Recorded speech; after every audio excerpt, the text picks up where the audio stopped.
Now it's fine? Okay, good. Sorry about that. So hello everyone, welcome to part 8 of our speedrun on our of 1d6 against everything on our way to 3000.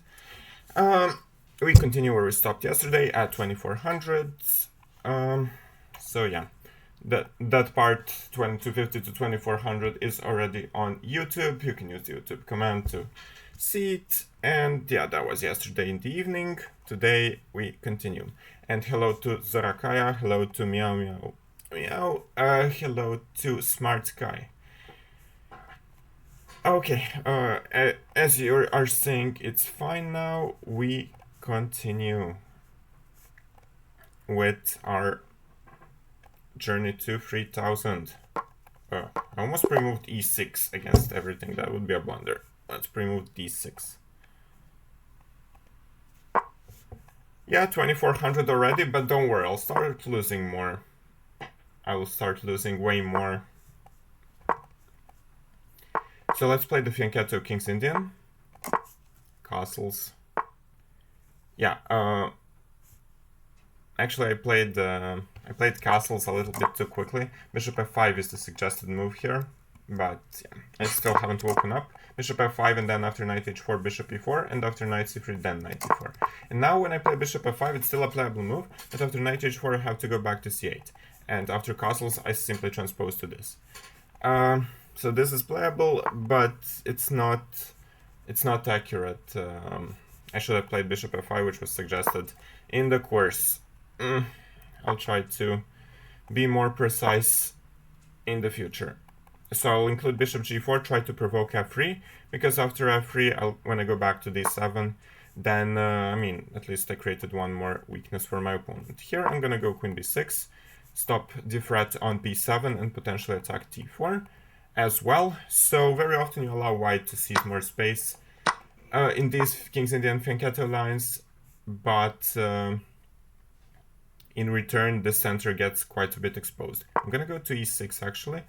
Why? So that this pawn is a bit under attack. Then I'll try to develop with knight e6, knight b4, maybe to create some more problems. And if my opponent plays d5, I'll go to c8 and then go knight d7 and put the knights on these nice squares.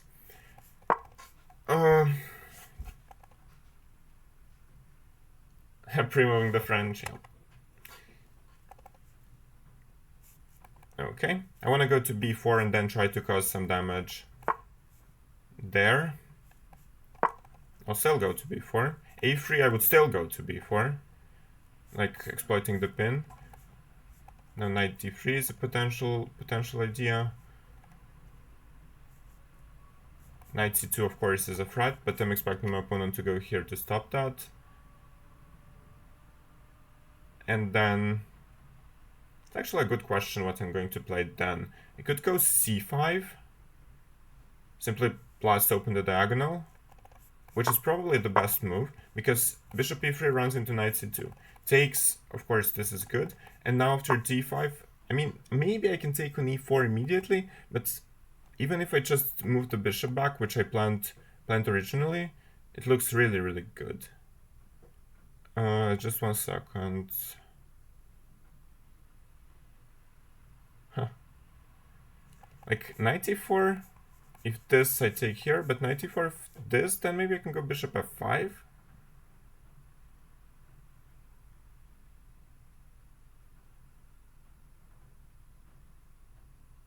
Yeah, I actually think it works. So knight e4, bishop a1 is probably fine, but then he gets two pieces for a rook, but like this, I'll get either a piece or a rook back as far as I can see. Maybe I'm blundering something, but I don't think I am. So yeah.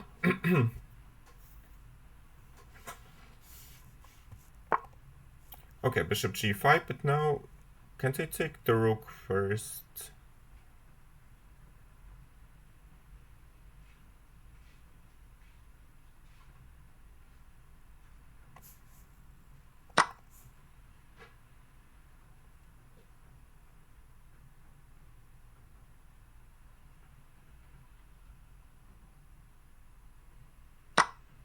And now the knight. My opponent can take this. I did see that. But let's go here, bishop d6. Still, I'm an exchange up. And I can take another pawn as well. Just a second, what's the precise move? Precise move here. I mean, maybe knight c2, try to go to d4. And also threatening to activate the rook on a2. Of course, there's a downside, and that's bishop c7 followed by d6, d7. That's quite fast now. Can I take now and go knight d4? And maybe there is also d6, but knight d4 now, I'm attacking the bishop, and I also want to go here. So after this one, I can give a check and go here, I guess. And this one I can take, or take with this rook actually to control better. So d6 takes with this rook, and then knight d6 or knight c6, and that will cover everything. So I'm exactly in time for all of this. Let's take, and now take this one, and that's all she wrote. So yeah, the game was probably fine on its own, but I mean, the bishop f5 is the move which we suggested in the course, and then there are some games, for example, Giri played this in Tata Steel. After queen b3, there's also knight c3, knight h4, bishop e4, all kinds of lines. But yeah, even here, you have to repeat, but it's still fine for you. But this was not suggested. This was not suggested in the course. The early bishop f5 is important. How high can you go until it's hard to win? We'll see. Hard to make an estimate on that. We will just see. So I can transpose to the normal filader, but let me try to be a bit more ambitious with takes and knight c3, and then bishop d2. Because now I get immediately either a tempo, which happened in the game. Let's go g3. I want to the bishop on the long diagonal. But I would get either this tempo, which I got now in the game, or I would get or the bishop pair which I got in the game, or this tempo. Okay, so d4 is an idea, and after this, just to trade off everything.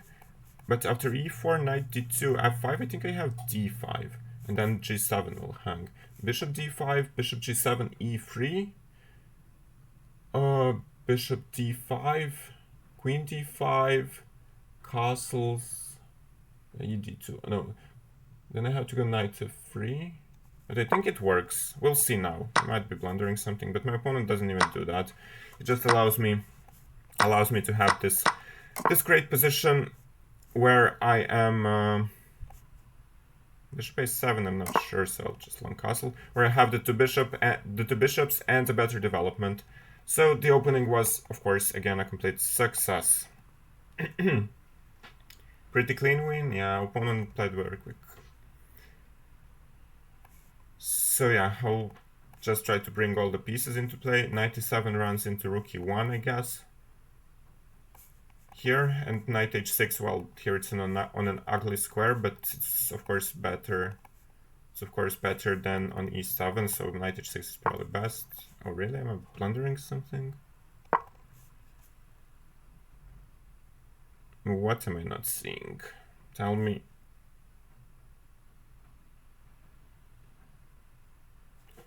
Maybe some bishop g4, knight f5s, but first of all, okay, takes is probably not ideal. So wait, bishop c5, rook d1, rook d1. Rook d1, king d1, sorry. If bishop g4, there is f3. If rook d8, king c1, king d7, I can at least take on b7, and maybe I can go something else as well. So looks really good. Yeah, beautiful position. Play one d3 or one d6, and you can get many of those as well. So This one I didn't see in advance, but it looks winning. So yeah, this here I decided to go for a more ambitious approach than transposing to the normal fiddler, which I can do, of course, by playing knight bd2. But of course, my opponent can play knight f6 first, then I'm gonna go bishop e2, d5, knight d2 with the normal fiddler. But here, when I can immediately get to tempo, like, why not? g3, the bishop is a bit stronger on this diagonal than on e2, but on e2 it would still be fine. But yeah, after d4, I think I calculated this one correctly, right? f5, d5 takes bishop g7 here. I plan to go here and knight f3. Yeah, that was good. And yeah, d4, I mean, here we got an amazing position.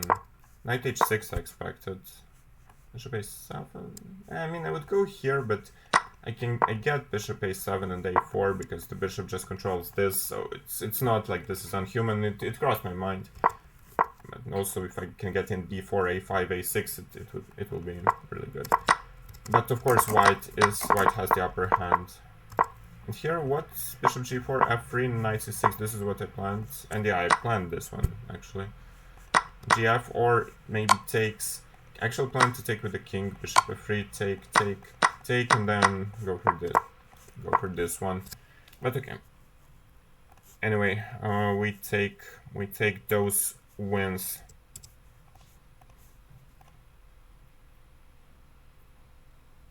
I also started playing d6 against everything inspired by you. That's appreciated. That's very much appreciated. I hope it benefits you. Now we are playing against the candidate master.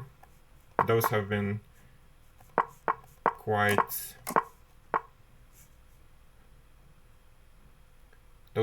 challenging to deal with on Title Tuesdays and so on, so we'll see if something has changed.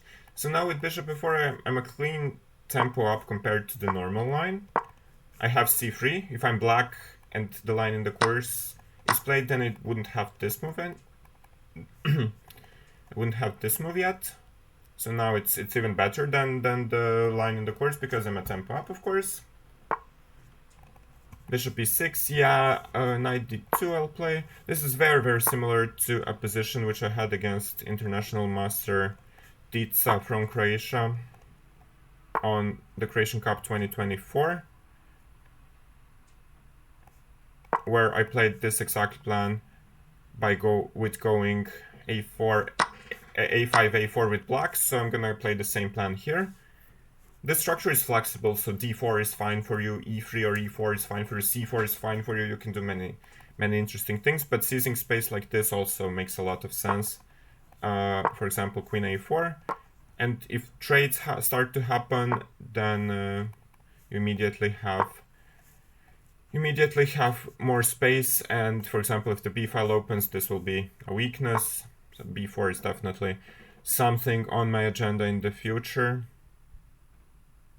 When I say in the future, I actually mean in a very near future, because I don't see like takes queen b4.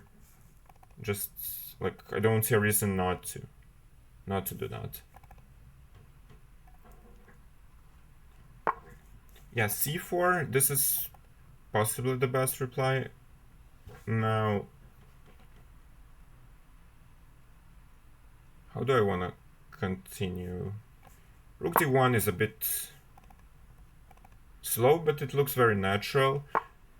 G5, trying to go g4. Let's stop that with h3. My opponent can play h5. Maybe it's not dumb.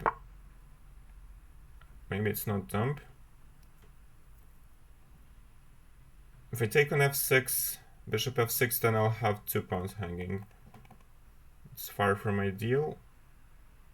d4, also far from ideal, then the knight will come to e4. Maybe I should still do it, like d4, d4, knight e4, e2. Huh.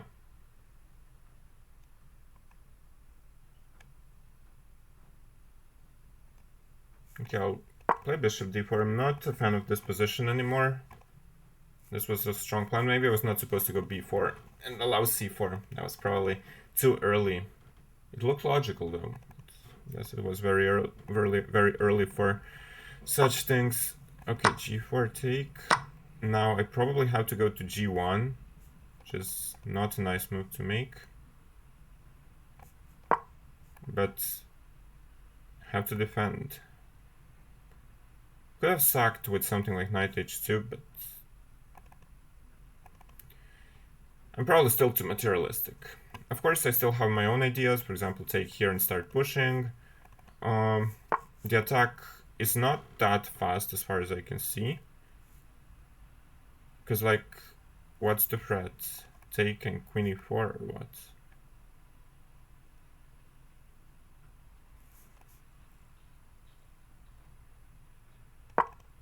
Like, with this knight here, I just don't believe there will be any checkmate ideas or anything.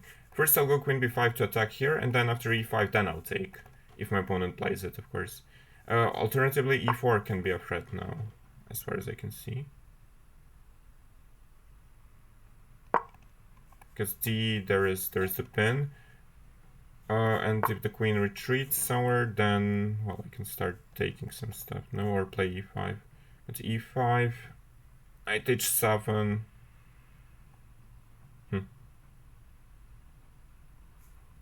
Maybe it's time for a more positional approach with takes and d4. Now the pin stays alive, and without the knight there will be no this nonsense. Okay, I need to speed up. Let's go e6.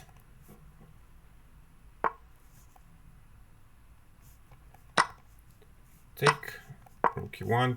Now take the file. I'll go rook e8. I'm not afraid of the attack. There is nothing, like there's no threat. Queen h2 or queen h1. I'll just go king f1. There shouldn't be a threat. This one, that's a good move by my opponent. To seize the file. Okay, I'll go here. This is not ideal. Now my opponent has the file. Now my opponent has the file and I'm worse. Maybe f5 or f5 and knight g3 if I can achieve. But I cannot, I'm not in time. I'll lose this game probably. I'm very sure about that.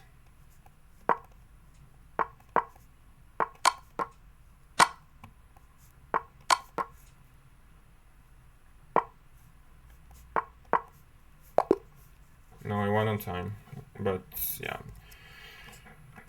Again, I had a good position out to the opening. Very good position, and I started messing it up. So the problems began, this was all very good. The problems began right about here when I played this b4 move. I should just play any normal move. Any normal move is good, maybe. Rook e1, e4 is good, maybe even d4 is... Okay, d4, knight e4 I would not play. But maybe rook c1, c4 as well. Many moves are good. White is probably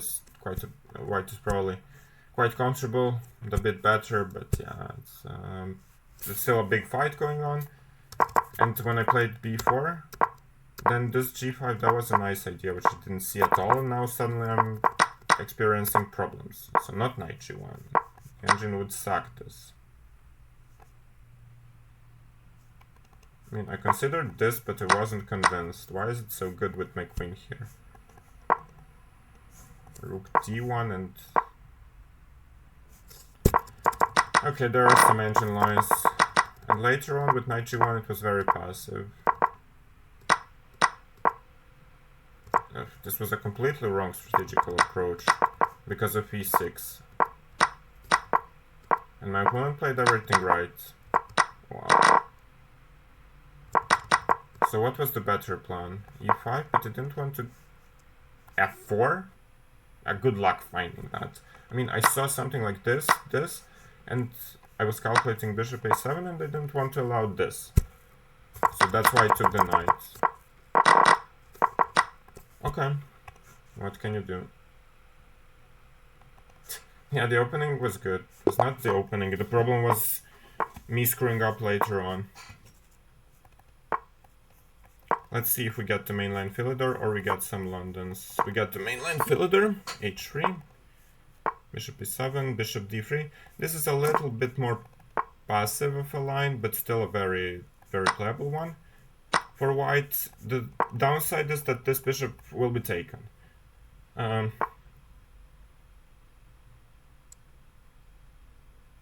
So this hints, he's begging me like, please play d5, d5, e5, knight d7, with threats of both bishop h4 and knight e5. And now they pre-move this. They pre-move this as well, like why?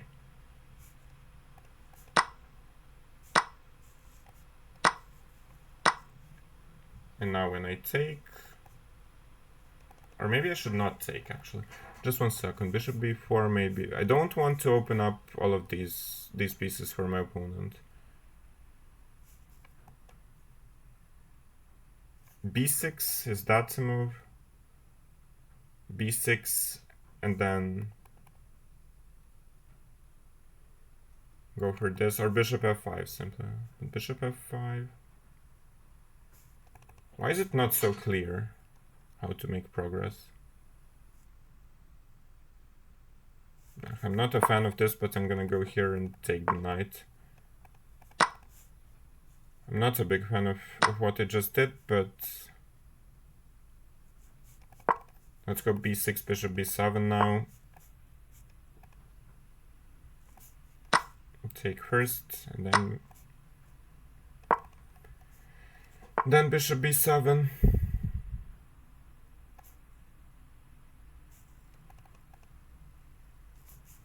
Pretty sure I should go knight d5 before my opponent plays c4 and stops that.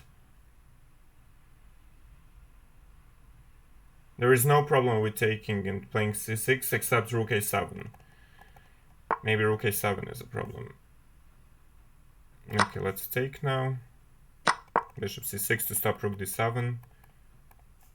And now slowly but surely improve the position. So a5, a4 is one thing. The other one could be g6, f5 to protect this pawn. But a5, a4 I like quite a lot because I can leave the rook alive. Okay, g6 I'll include just to have the defense if needed.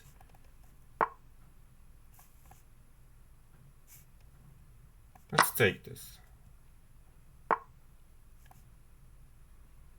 I mean, I wanted h6,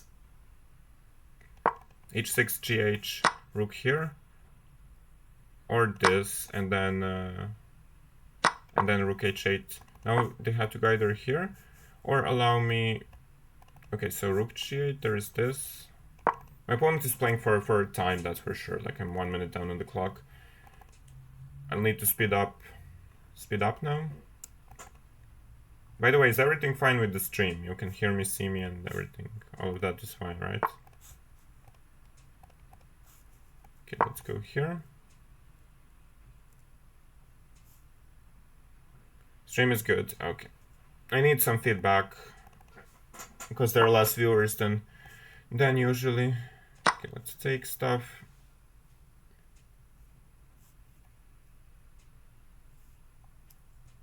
The conversion is still a bit tricky, but should be very doable with 2 pawns. I just need to not allow too much counterplay for my opponent and his rook. Yeah, everything is perfect. Probably because it's early. Yeah, or people stopped enjoying the speed run. Let's go here, attack the bishop. Give a check, and now if they go back, I plan to go rook c3.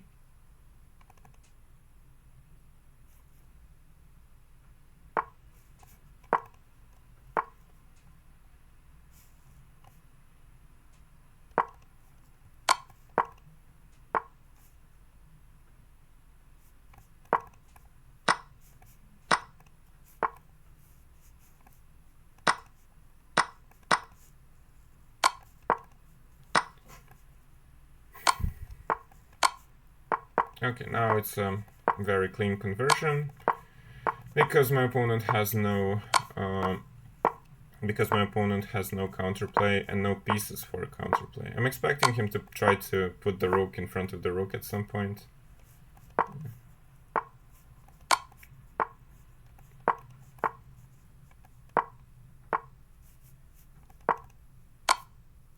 Oh, what have I done now?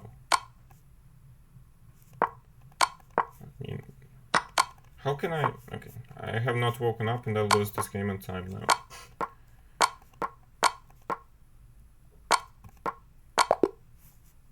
I don't believe that I didn't win this with 25 seconds on the clock. How did I... Okay, the opening was of course a huge success. But yeah, d5, I'm just better. So what you asked about ef and c6, this one, I didn't want to give up the pawn, but yeah, maybe I just miscalculated. You're probably right.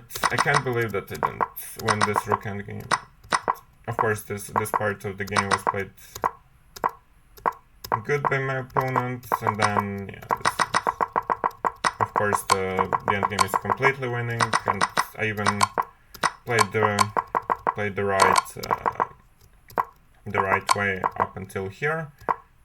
Yeah, and now I mean I don't know, when I played this b3, I just allowed rook g4. If I just go here first, then it's all good.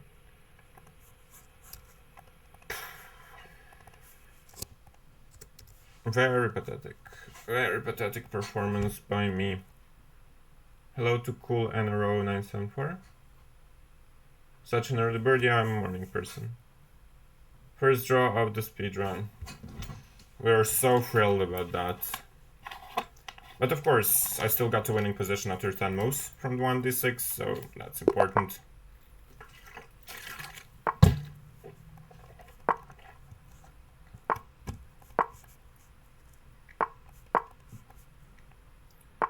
Let's see the reversed King's Indian Fianchetto again.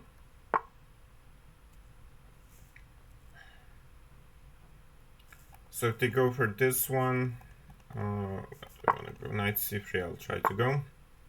And now, play this setup, bishop e3, queen d2, this is what I'll try. a4 to delay b5.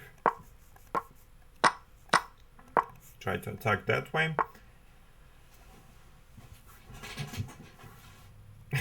Yeah, you pre-move everything, okay, but I'm not an expert in this. Dark My Mother lost to a cheater. I don't know if they were cheating or not, but I lost yesterday. How did I improve my games? Working. Alone with a coach, all of that. 15 years of hard work. That's what it took me to become a grandmaster. And I'm still nowhere near top 100. That's the sad part. No, you're not the only one. But of course, if I've been playing over the past year on chess.com, it wouldn't happen, but considering I didn't play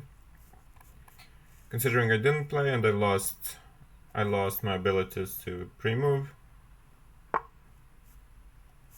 and to play quickly, now I don't know how to do it anymore. Okay, I had to take first because now it's not defended, and now I will try to keep pushing these pawns and attack on this side of the board. c4 is usually what they try to do in this structure, or knight d4. Knight d4 is what my opponent goes for now. I can take and go rook f2. And go rook f2 immediately. Let's just make a prophylactic move. It could be beneficial as well after rook f1 and then g5 f5 comes. Take with the queen. I don't know if it's better or with the rook, but I want the rooks immediately to be able to come here. So now e5. Why doesn't this win? Rook a1, I'll go here.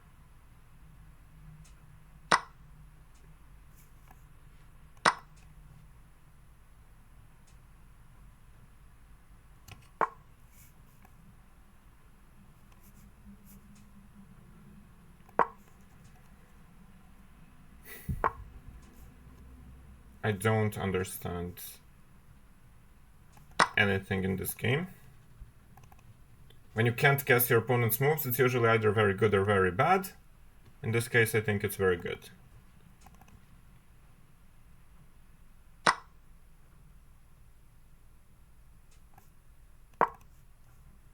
Let's try to attack. I saw his account, he won all his games except one, except two. And you will find engines on chess.com, surely. Like, what to do about that?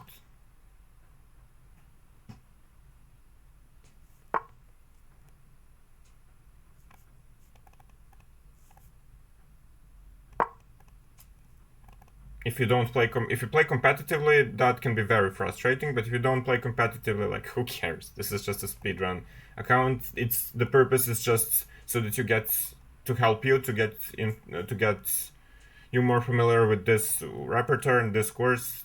Who wants to watch it will watch it. Who wants to play will play.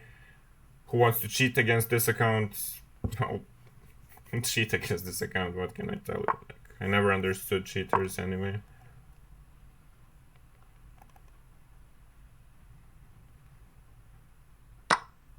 Chess.com will look into it.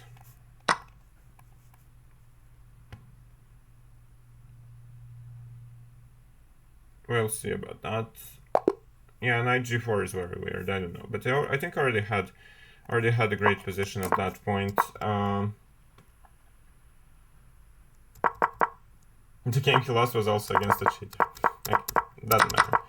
So yeah, this was a fighting position, of course. Maybe I'm supposed to trade the rooks, but I wanted to keep both rooks on the board. These are some old plans from Smyslov for a long time ago. Studied classical games in it, because I want both rooks to be alive and try to attack in the future. So yeah, e5, now the position was very bad anyway. Like rook a1, there was this one, I think. And now I keep the attack on both the knight and the rook, so knight g4 of course loses, but it's all lost. It's all lost no matter what.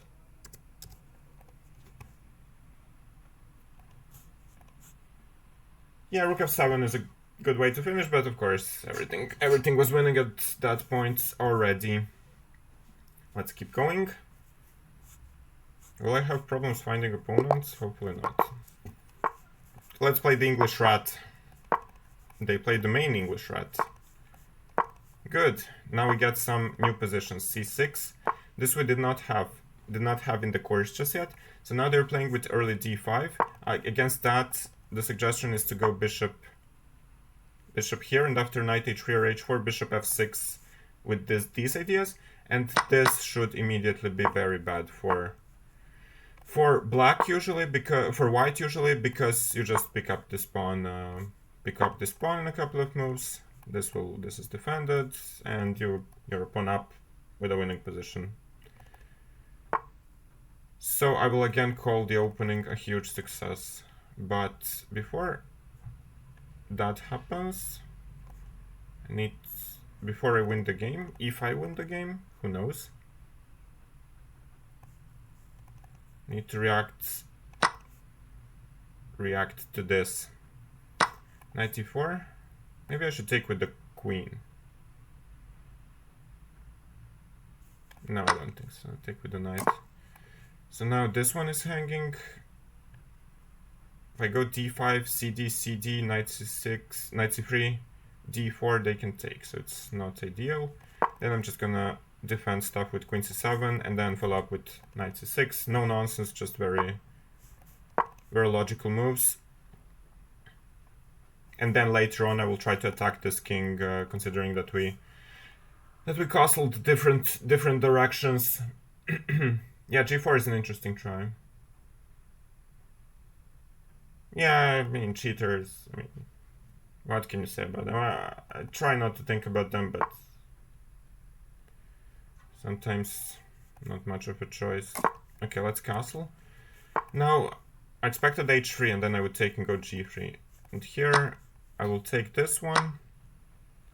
And now, I mean, I'm just looking for a good way to play d5, but now takes, there's bishop c2. So also not a good moment now. Okay, I'll go rook b8. The idea is very primitive. Want to go b5 and attack. I know that I gave up this pawn, but I'm not sure if it matters all that much. Now g6 or h6? Probably h6, right? Because without the knight, this structure is relatively safe.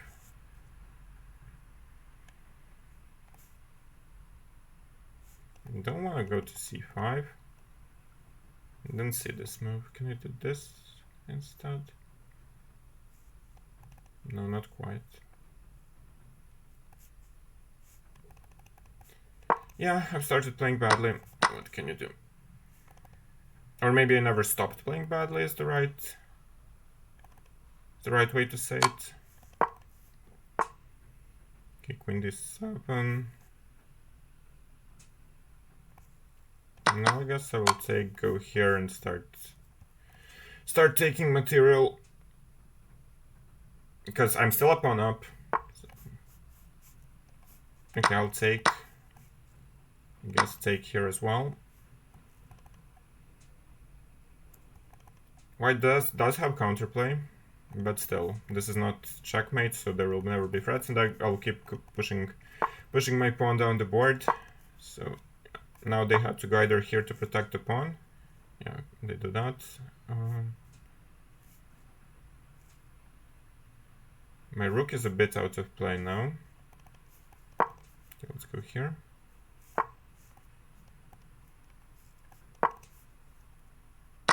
I'll give up this because I think my pawn is just way faster than my opponent's. I just need to be careful not to blunder some checkmate. I could have taken and gone h2 immediately. Okay, never mind. Never mind, it's still fine.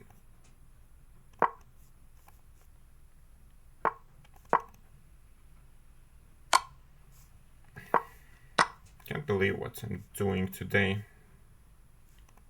was doing even worse things yesterday, that's the problem.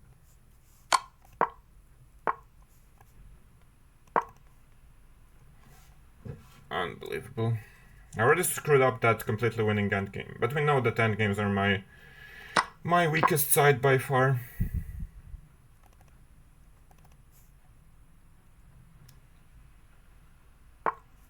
And let's go queen d4.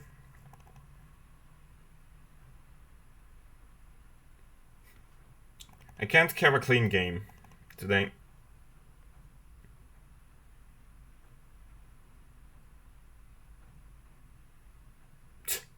Cheaters only lose to other cheaters. Yeah, okay. If you say so, chat. I didn't check and I don't care too much, honestly. Let's go here, threaten checkmate. Bishop c2, there is this.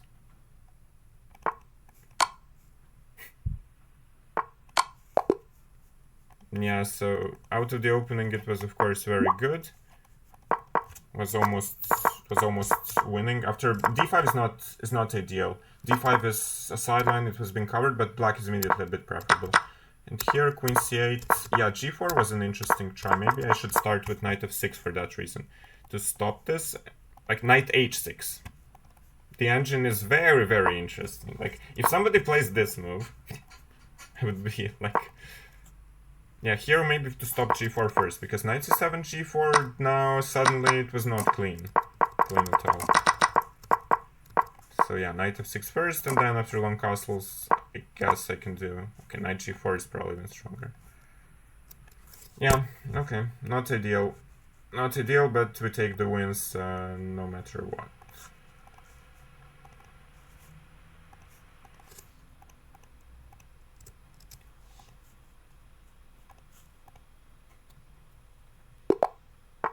Focus on studying endgames? Yeah, I already did, but I should probably do more. Let's see what they do against the Philidor.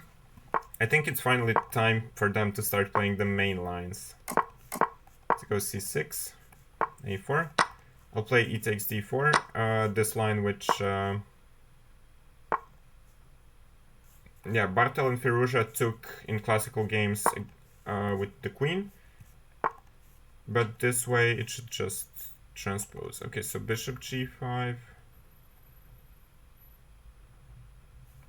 I mean, this is what somebody played last time, and then I played something differently, and then we checked it, and we saw that bishop e6 is the best move here as well. Now e5, I guess, should be played.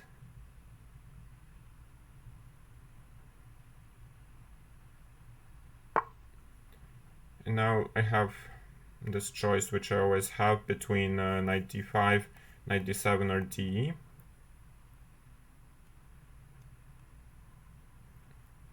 I guess let's go for de this game. Again, this structure, I'm just counting on this structure in the endgame. I'll play knight d5 next move. This one, now I can even go knight d7 to protect, right? And I don't have to give up a pawn. Why would I give up a pawn? Bishop e3, and now probably exchanging these. Okay, so this, then they can take here. So maybe I should not exchange. Queen b6. Okay, maybe it's probably fine. Knight b6, maybe just to go here the other way. Let's try this. Knight b6, knight d5 the other way. Because now after bishop c5, there can be bishops here and knight e4. I didn't see that. Yeah, okay.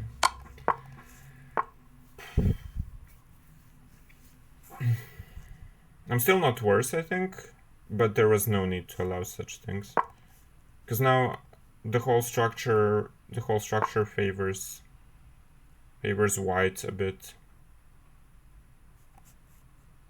Okay, let's go here. Count on tactics, because after take, f2 is hanging, and like this I got the knight all the way to f4, queen g4. Now rook d7 is also a nuisance. Lovely. Can I go h5? I don't want to, but desperate times seek for desperate measures, I guess. I don't want to allow the rook to come here. Yeah, because again I'm screwing up after the openings. Queen d7 anyway. Don't I have some tactical trick? No, I don't.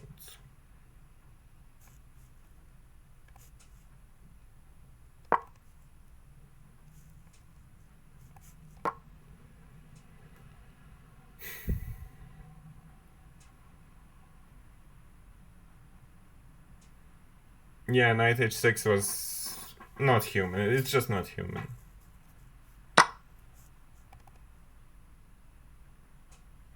Yeah, this knight is extremely strong, and you need to play around it in these types of position. I'll go h4, just so that after g3, knight d5. I mean, this time I have this option. So, like sometimes. Let's take this. The point is, if this, then we have a tactical trick.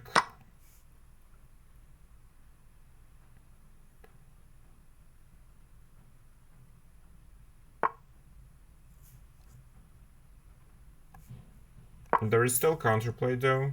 I will need some time to convert this, if I convert it at all.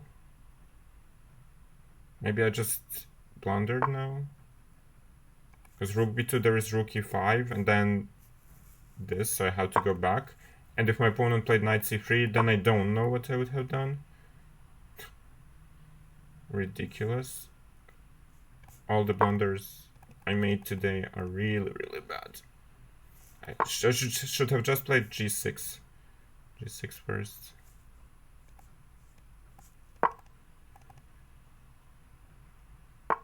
Okay, let's just play fast and finish this game. There was something else as well. Never mind. There was c3, I think.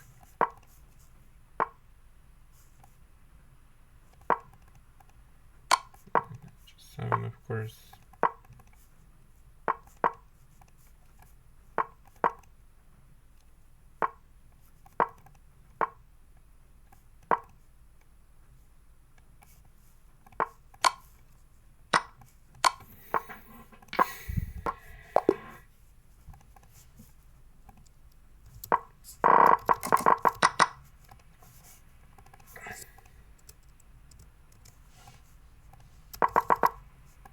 So yeah, bishop e6, take e5.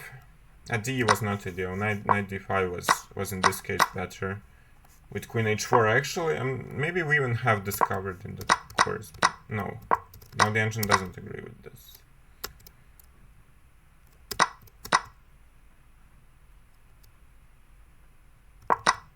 I'll have to look at this a bit more into detail because I've started forgetting the lines. Here it was, of course, very good. I should just defend the pawn first, then go king h8, and then follow up with this plan. And yeah, here it was just not good. Bishop f2, why was it working? This I didn't see.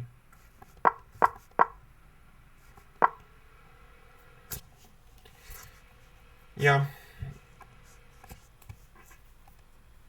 Really not what the doctor ordered. How did I feel about Bundesliga? Don't ask. I mean, I was winning both games, I scored 1 point. But I was definitely not afraid at all to play these lines again, even when the course was even after the course got published. F3 in this move order, I have never seen it before, so I'll try to play something similar to what I did several games ago. Now I don't have time to play g6. In that game, I had time to play g3. So castle. Now I'll just start pushing these pawns down the board. Probably immediately. And it will be a fighting race. Who gets there first? h6 is probably needed because after h6, g6, this diagonal would be extremely weak. And now, after this, let's continue with our own attack. And now knight d7 is, I think, very, very important to stop g5 because of bishop takes, and also it will help me bring my pieces to the right squares. Bishop here, knight to e5, and then to c4 or to e3.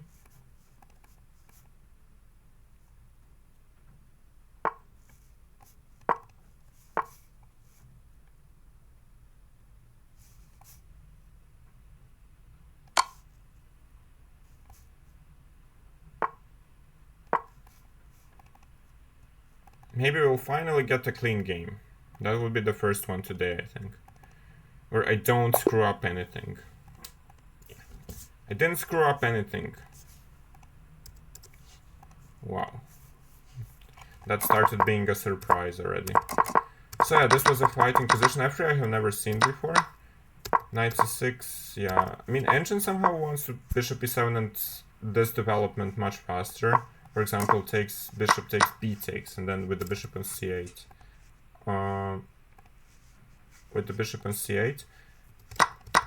And I clicked something here accidentally. And not bishop d7. Here it says that maybe the bishop is not ideal, but still it's a very fighting position, and my attack was just faster. Okay, I needed some quick wins there.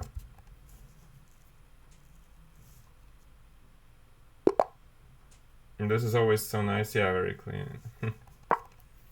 Now we get to FMs. Now we got to the FMs. Let's go knight d2 and d4, play the reverse filider. Let's take this. Take this immediately, go knight e4. And now we'll go for this stuff. This is one other thing I've said in this line. If they put the bishop on this square, which is more logical, no matter if you're white or black, if they go here, you can go bishop g5 and destroy their pawn structure. If they go anywhere else, then you go c5 and a3 and you trap the bishop. So Okay, how do I do this in the best possible way? c5, bishop takes, cb6 is one thing. I can of course take this one.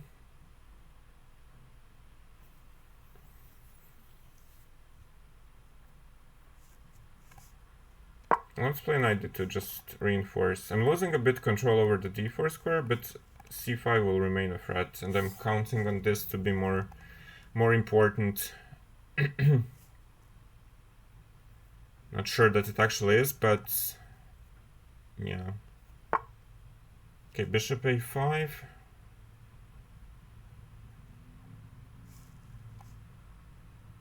And what after this now? Ah, it was... yeah, this after it.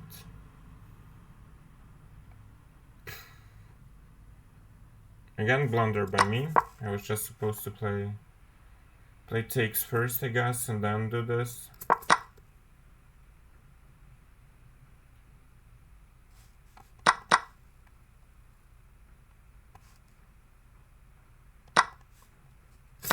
Now I sacked the pawn voluntarily, but I'm hoping the weakness of this bishop will still be important, because after c5 and a3 and all of those moves, you can easily imagine it falling. Can I go rook d5? Yeah, but I'm not sure if it brings too much. Let's go bishop f3 first. If the knight moves, then I can take and take a5, so f5 was forced. And now I can probably take this. Go either rook d5, but rook d5, bishop b6, rook d8, c5, bishop a5 back. I don't know, knight c5 is more normal. Can also bring the king in. Let's try to bring the king in then, I guess. I don't know. Actually, I don't know if I was supposed to do something else. Let's go a3. So that there is no bishop b4 anywhere closer. I'm hoping for king e6. No, not really hoping for king e6, because rook d5, bishop b6 is still... then I don't have c5 immediately. I have to give up the file.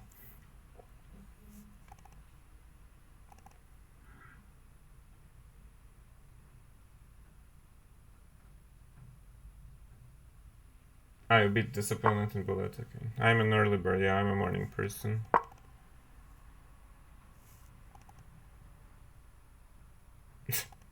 Hopefully not super FM. Yeah, I need to somehow move the knight.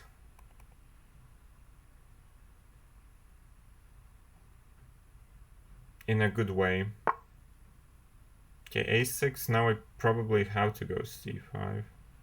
Or knight c5, because otherwise bishop b6 will be played, and the bishop will at least be not paralyzed. But c5, b6, also not ideal. Let's go knight c5 then. Just target the pawns. I'll allow bishop b6, but still. You win some, you lose some. Let's take this one, take this one.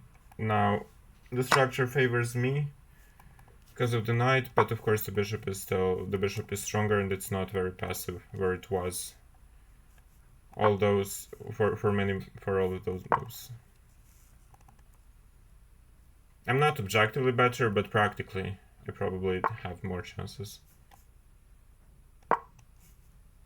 Let's double the rooks. There is this. So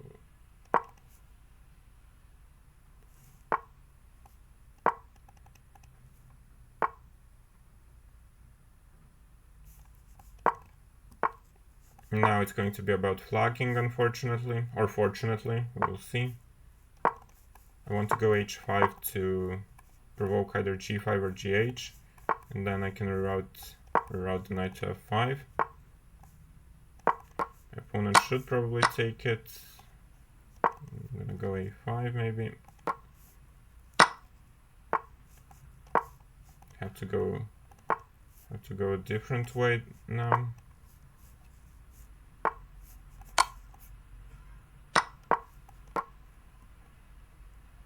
The a pawn, I hope, will decide the game.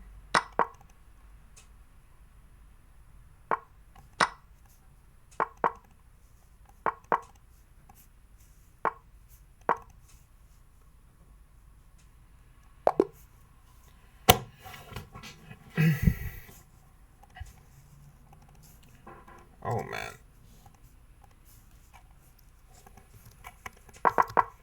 So yeah, this is immediately really good. Knight of d2 was best. Now just any move except knight b3, which I played.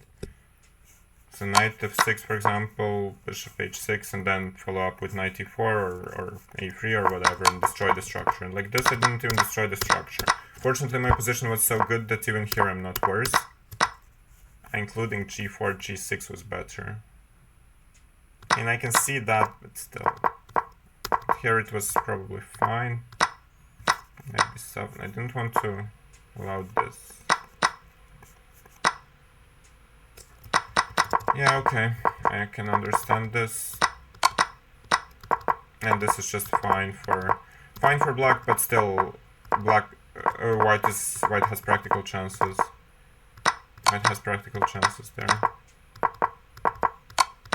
One of the rare endgames I didn't blunder today. Okay, let's keep going. GMs play hope chess. Sometimes we do, exactly. Yeah, you can use the chessable command. The lines used here. The lines used here are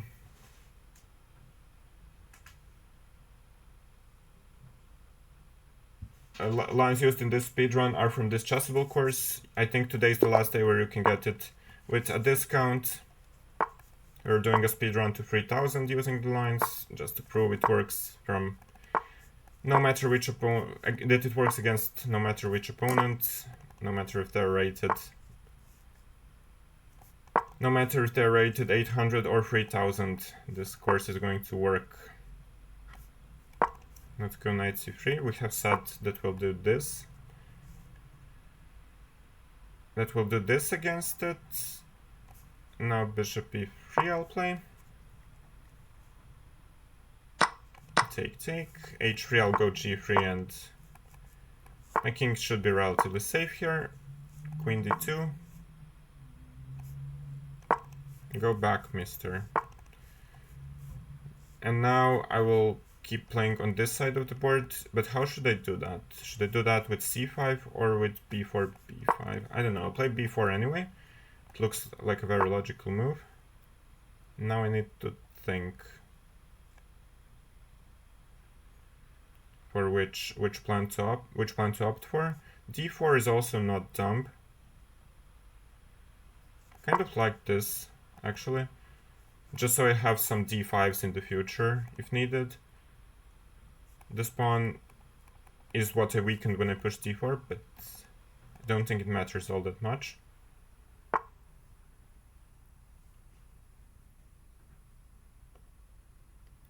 Hello, the opening, I mean, it's 1d6 against everything. Against e4, it's called, what we're playing is called the Philidor. And against e4, we're playing King's Indians, but some sidelines. King I can take here, but I want to keep more pieces on the board. I have more space, I want to keep more pieces on the board. And with d3, you just play reversed 1d6. The course is written for black. Is Mircea going to use a different account? Mircea will be doing his speedrun in like April, I think. But I need to reach 3000 first, then it's his turn. And I don't know if chess.com will reset this account or he will create a new one. I just don't know. But we'll see. We will see when the time comes. Okay, I'll go d5 now, sees even more space. I'm not sure if this was the best, but how bad can it actually be? Let's go a6. Create more weaknesses. Now my opponent wants to go c5, so I should definitely take.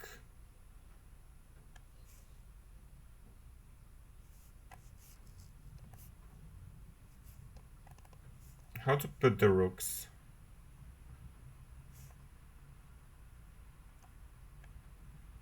I mean, okay, I'm not sure if it's good, but I'll play b5 and knight d5. The point is the bishop cannot stay to control this, stay on the diagonal to control the d5 square. And I'm hoping that I gain more than I lose with this maneuver. Because this is strategically risky. I gain a lot, but I also give a lot.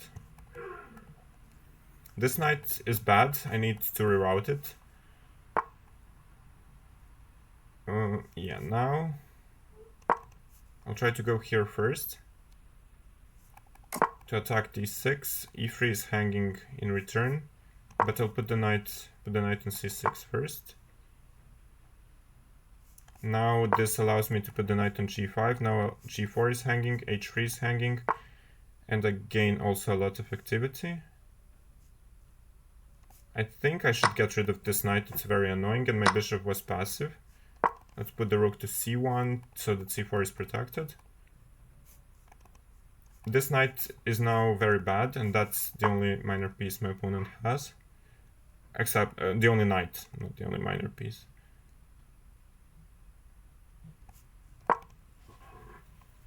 So if he takes, then I hope this will be visible. And if not, then I'm gonna reroute the knight all the way to the other side of the board. This one I did see, but I didn't believe in it for some reason. I don't know why. It seems to work, unfortunately for me. Okay, I also don't have time on the clock. This game I'm probably gonna lose. And I guess it's about time for me to lose some games. And why didn't I take a7? That's a good question.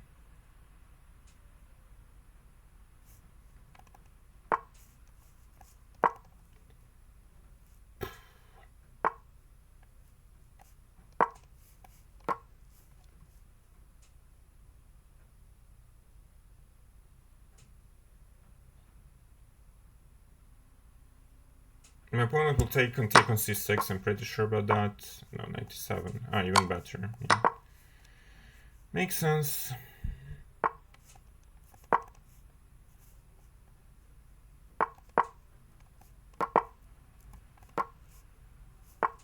Now I have to start pre-moving. What choice do I have? Not much.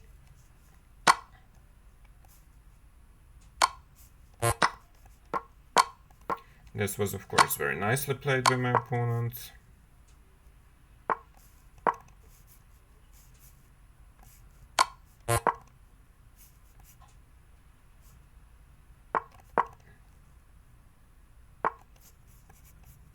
Come on.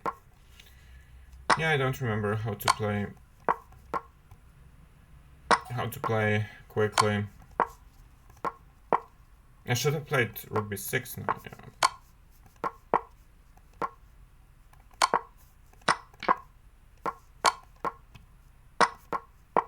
And I'm not in time to take all the pawns. Okay, fair enough.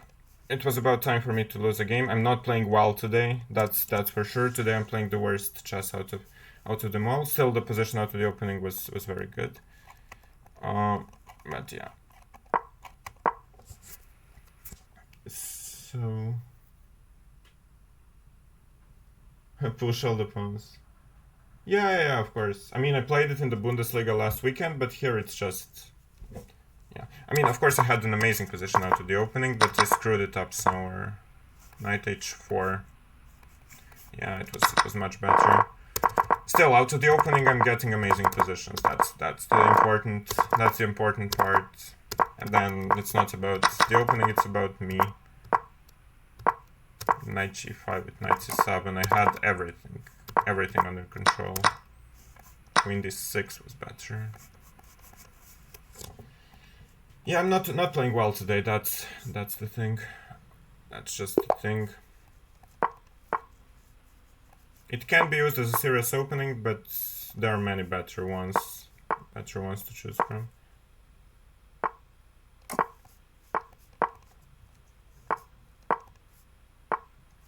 Okay, against all of these passive setups, we have said that we'll push d4, even being a tempo down.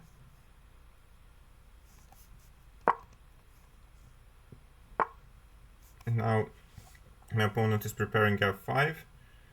I should probably counter that with c5, just to open things up, and as I have a better development, it could be very beneficial. Against this I'll include cd. Against this one I can choose actually. Maybe d is actually... like d, and then this is hanging. I'll try. So if knight d7, I think I'm gonna go with this, and if b6, I planned to go queen d2 to attack this pawn. Maybe queen c1 was more precise. And then bishop f4 to protect the pawn. Now queen d6, queen d7, I'm not sure if it makes a lot of sense. I guess I should just bring the rooks to better squares then. And now I can go queen d6, I think, because now this knight is hanging, so he cannot go queen d7. And after takes, well, then I improved my pawn structure quite nicely, I guess, but still black has a good blockade. Okay, queen d8, fair enough, but what's the next move? For my opponent, knight c8, I can take here. And I want to triple here. Still, black has a solid position. Some bishop g5 can be considered as well. Maybe last move I also could have considered it. hg takes. And now I will definitely do this. I would do this even with the pawn on g6. Probably now. Now check. Taken e6. Taken d7. Could have taken an e6 maybe as well. That was stronger. I guess it was stronger.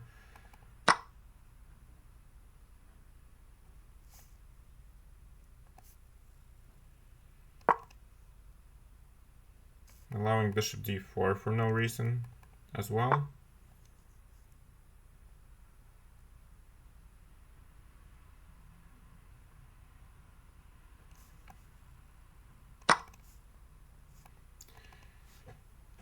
I should have just taken on e6 and then on d7, and it would be much better.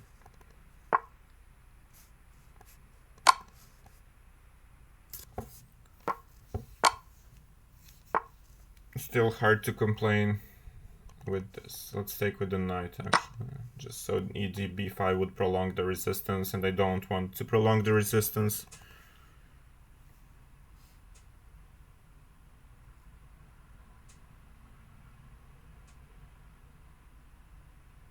Yeah, I got low on time.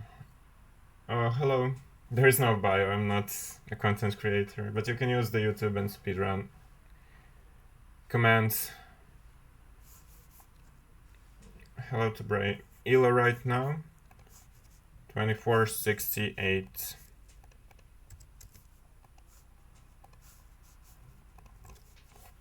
Let's keep going. The goal is 3000, it will take a lot of time. b3 I have never seen before. It's highly unlikely it can be any good. Let's play it in a Philidor way. Maybe take more space, as we intended before. This one I'm just gonna take and try to play a King's Gambit with h6 g5 plan when this gets attacked. I don't have to do it yet because it's not attacked yet, but I want to do it in a move or two. Bishop g4 I also think is a very good idea, just so that knight e5 or knight d4 can be considered as threats because of the pin. Okay, bishop b5 stops that. Now do I go g5, knight d5, bishop g7? I want the bishop on the long diagonal. So if there is a tactical reason it doesn't work, so be it, but I don't think there is. Now I also have the strong center, and knight d4 is not possible. d4 is possible though, but after d4, first of all I can take, which I will. I can go queen b6, get rid of the queens. Can also go bishop g7, just play a normal the normal way.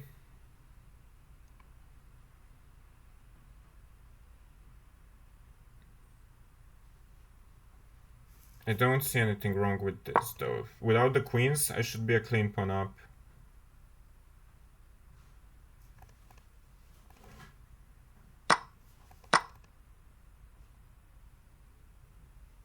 Okay, this was possible, but now, even though my opponent gets this, I don't. Okay, he's going to start pushing the pawn. That's the idea. It could be strong. Okay.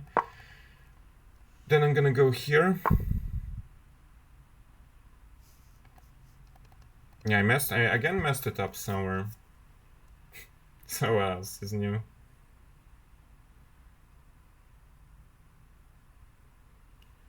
Why is everyone playing so much stronger than me? It's not fair.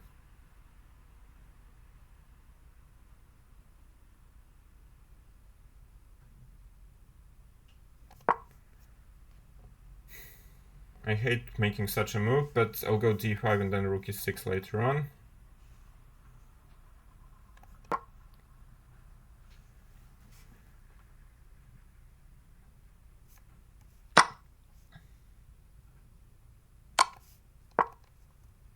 Everything is good out of the opening. Maybe I should have gone bishop e6 as well, not rook e6. Probably, actually. Now these two passed pawns are going to be very scary in the endgame.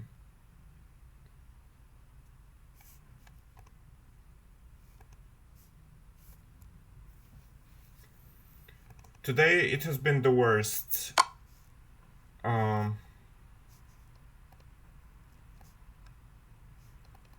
So king e7, bishop a3, of course. King d7, I lose a pawn.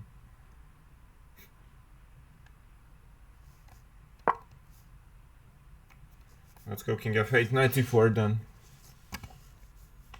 Or bishop a3, king g8.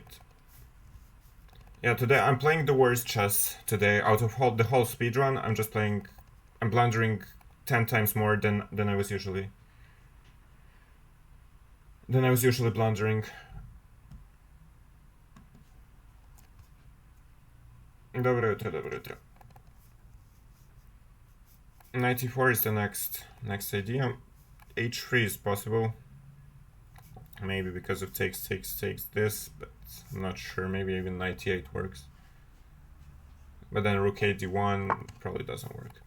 This one, now I'm happier than I was because I get this knight e4, get rid of the bishops, and the rook comes to play. Let's put it there, I guess.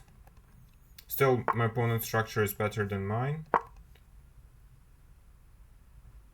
But I have some activity as well. So b4 is a threat.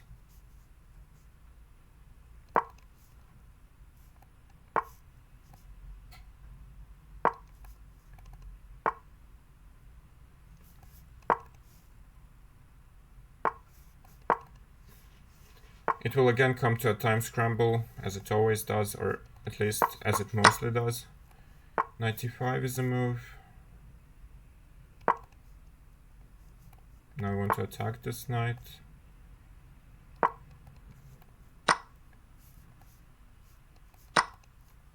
But now I get my big center rolling and I can start doing damage on my own, no?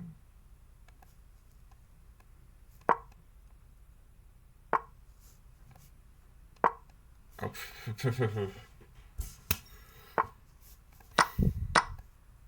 Fortunately, my opponent didn't see many things.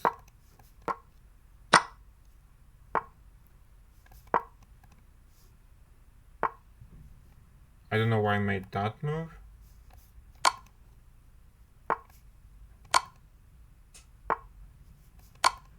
I only have 7 seconds. Okay, that's a problem.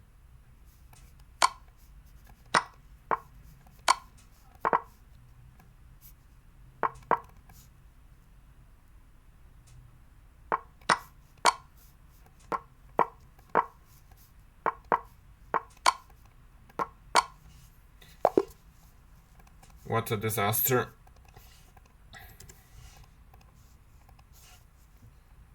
So the problems, where did the problems start in this game? Probably right about, this was of course, this was good, and okay, h6 maybe not.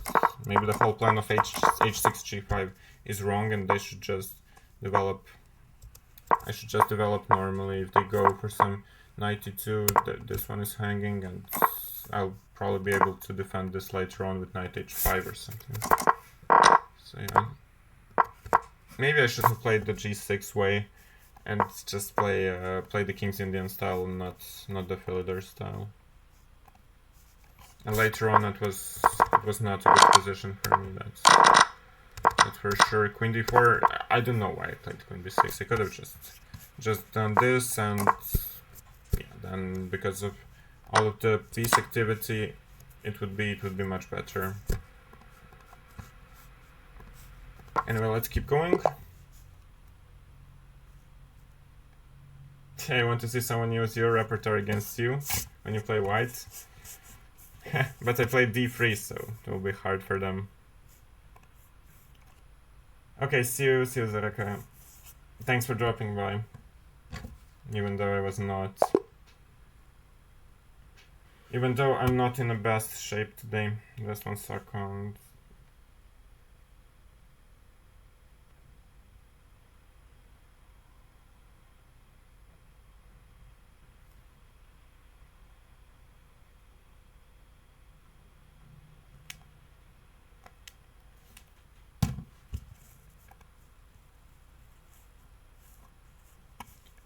Okay, let's see how d3 works against GMs. This is a real test, so I'm also trying to focus a bit more now.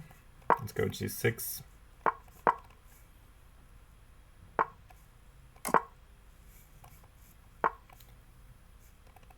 Okay, so we'll try to use this this double fianchetto.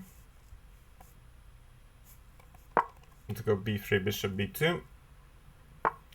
This stuff we have always been using, and then follow up with e4, and later on h3, and so on. So bishop a3. If they try to exchange it, we'll go queen c1, queen b2. Now I still keep the nice central control, but black also has no real weaknesses. I'll go h3 to ask my opponent whether he wants to give up the bishop or not, and he says yes. So if I take with the pawn, then this bishop is going to be a bit awkward. So I'll take with the knight and just positionally try to push these pawns now. b4 is my idea, and try to create the weakness on b7, the upcoming.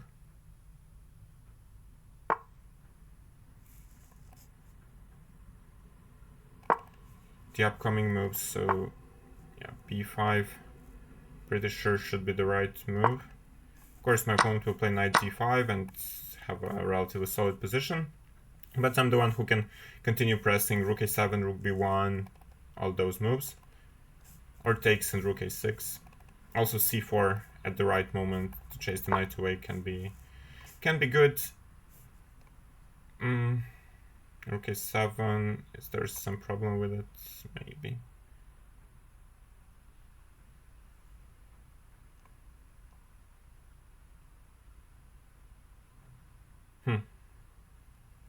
Some queen c5 is troubling me. I'm not sure if there's a reason for that. Black still remained very solid.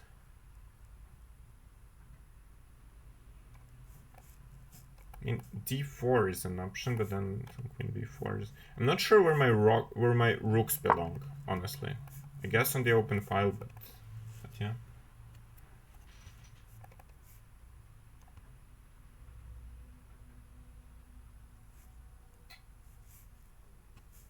I'm allowing c5, but c5 I'm gonna go b6, or at least that's what I planned. And now this pawn is forever going to be fixed on b7, and at the right moment, hopefully, I'll get in c4 and be able to take it. Queen b5 blunders a fork. It wouldn't be the first time I blunder something big today. I go d4 maybe. Not sure if it's the right approach.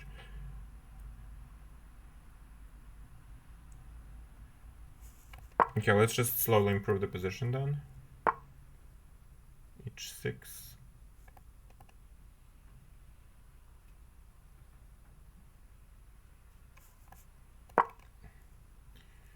Rook a5 I'm not thrilled about, but maybe I can attack this pawn as well instead of the other one. Instead of the one on b7. This one is a more clear target. Now if my opponent takes... Now he goes for this. In c4 there is what? Rook b6.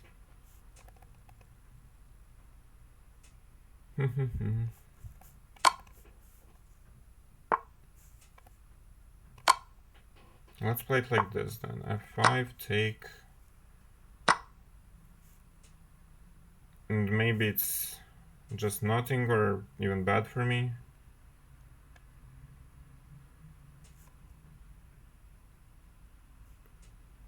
How do I make progress here? This one is hanging. I actually have 26 seconds. I'll probably lose this game. I'm so slow.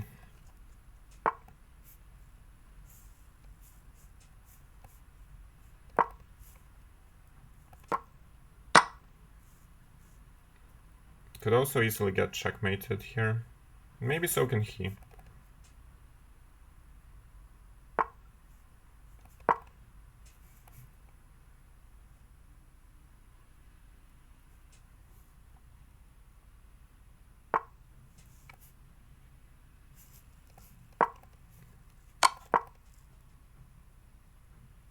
Now I allowed rook h6 now.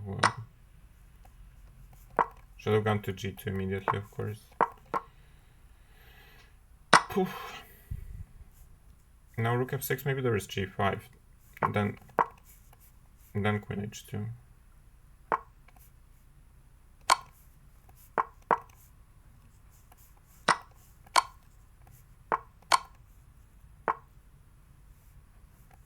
Now queen g1 is checkmate. I think I'll end this part at 2500 because this is just not working. But I also want to analyze this game. That was a hard-fought game that your opponent won with some strong endgame play. You missed an opportunity to win a queen by eventually... I didn't know about this thing that started to vocally tell you things. On chess.com, that's probably something new.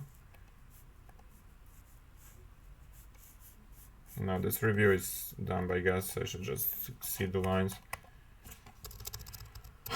I mean, just white is a bit better here. Maybe I was supposed to go for e5, rook e1, and then try to frontally attack with f4. White was better, and yeah, then here I guess the position is just too solid, even though still black is under pressure. But yeah, then after I got into time trouble, things were starting to look badly. Now I had the win with g5 first to stop rook h6 and only then, but with 14 seconds. This is not ideal. Loss is 7.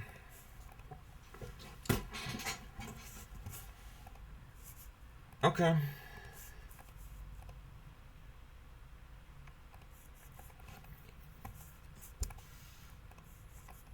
As we have said against c4, bishop g2, we're just going to use this this setup, which we have always been using. Castle c6, h6, bishop e6, and take it from there. Yeah, another loss. I'm not playing well today. Completely deserved. Let's go for a5, a3, then continue with h6. Go knight d7, and then you follow up with d5, e4, if possible. They want to go here. Did I mess up the move order, maybe? This wasn't usually not supposed to happen. It wouldn't surprise me. Okay, still at least fine for me. Even without the bishop pair. Even without the bishop pair, the position should be very good with this bishop locked down. So I'm gonna route the bishop to h5, as that's a typical plan there. This I didn't think was working.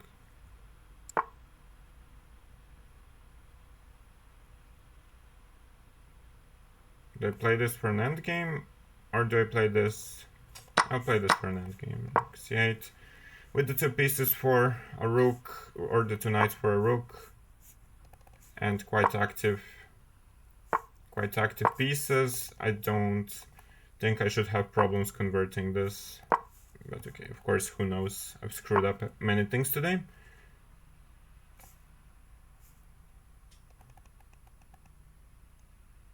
So what's the right way to convert this?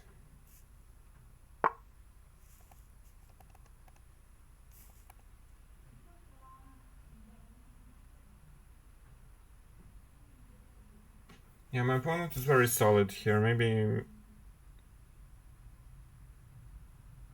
I was not supposed to play this plan at all. I'll go king h8.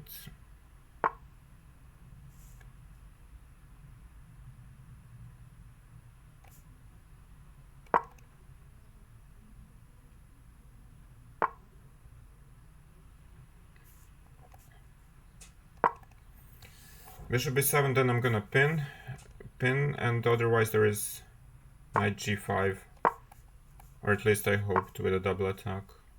There's also on knight d8, there is king f8, so I should go here. Now finally start attacking and taking stuff.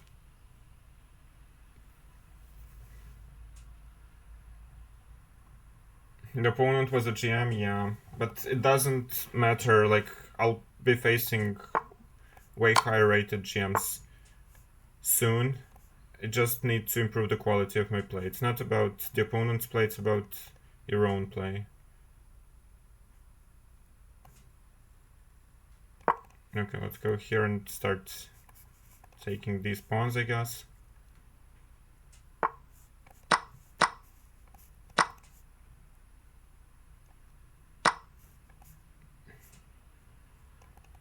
I guess let's go for this line.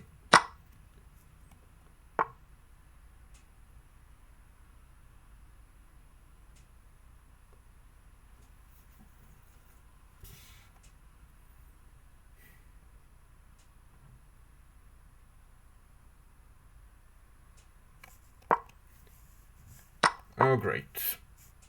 Of course, it's still winning, but I didn't even see that I will lose this pawn. And that's the problem. This will help.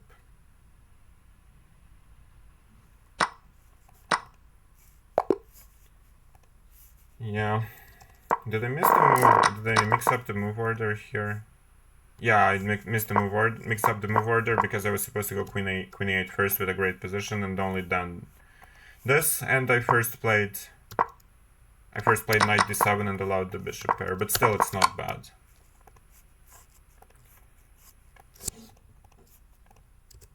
To 0-8.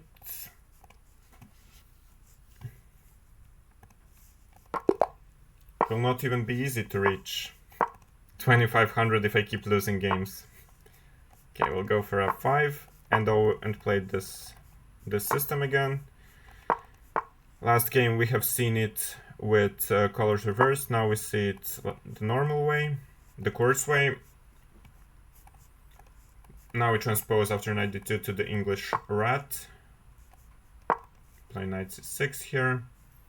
Then follow up with b6, g6, bishop g7, and all of those moves we have already seen.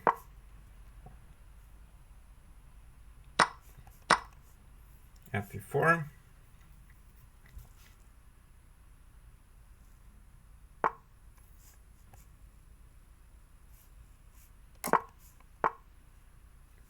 Yeah, this plan with bringing the bishop here, this is probably the best plan at white's disposal, but it also weakens this square, and I'm going to try to take advantage of that. Try to take advantage of that with bishop h6.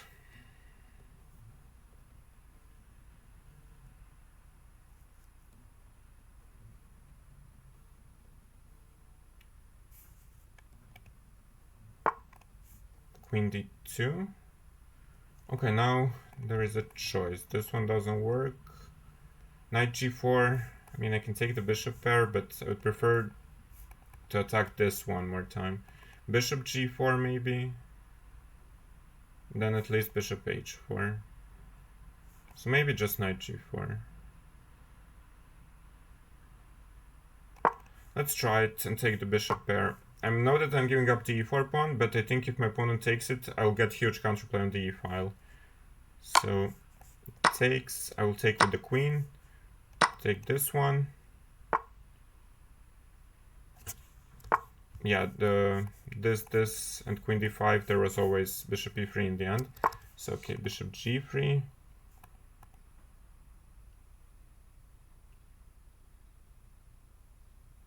Now this is maybe a problem. How do I play this now? Feels like I'm getting outplayed every single game, honestly. That's how it feels today.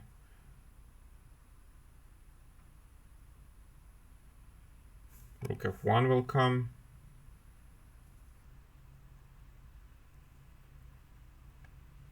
I mean, I really don't want to move this pawn.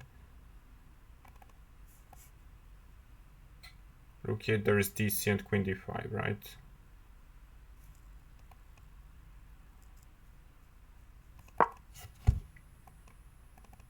How am I suddenly in a lost position? Or close to lost, I think.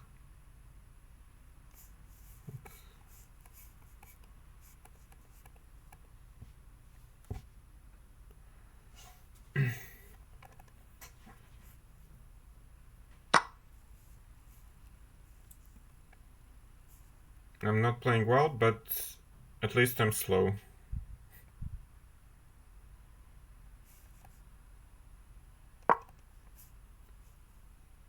I was hoping that this knight e4 is never good, because it allows me a lot of counterplay here. But maybe it's good, I don't know. Still, e3 is extremely weak now.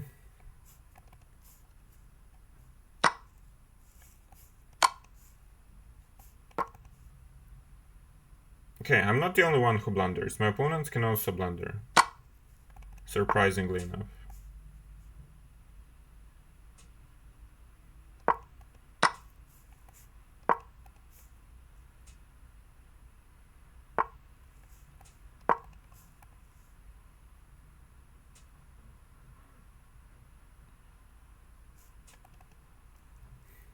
Can I win a game up a queen?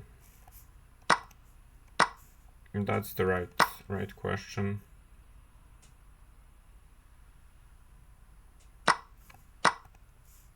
I'm up a queen for what? For only one piece, right? Would be really interesting if I don't win this.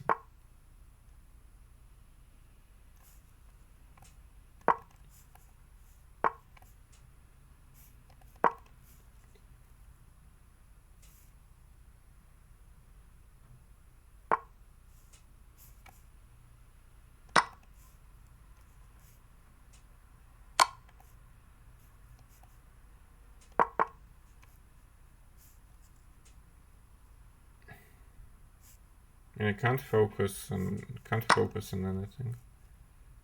I don't know why.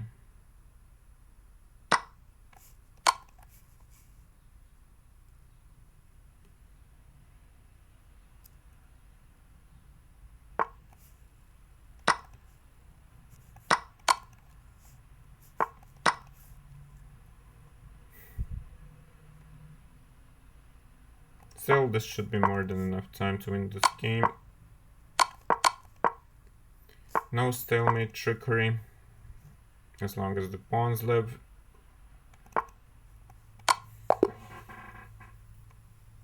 Hello to Twitch Farmer 82. Do I play d3 as white? Yeah, just mirroring the image of the courses used of the lines used in the chessable course. So what went wrong here? I was supposed to go b6, not g6 in this one because of the fast f3. Okay.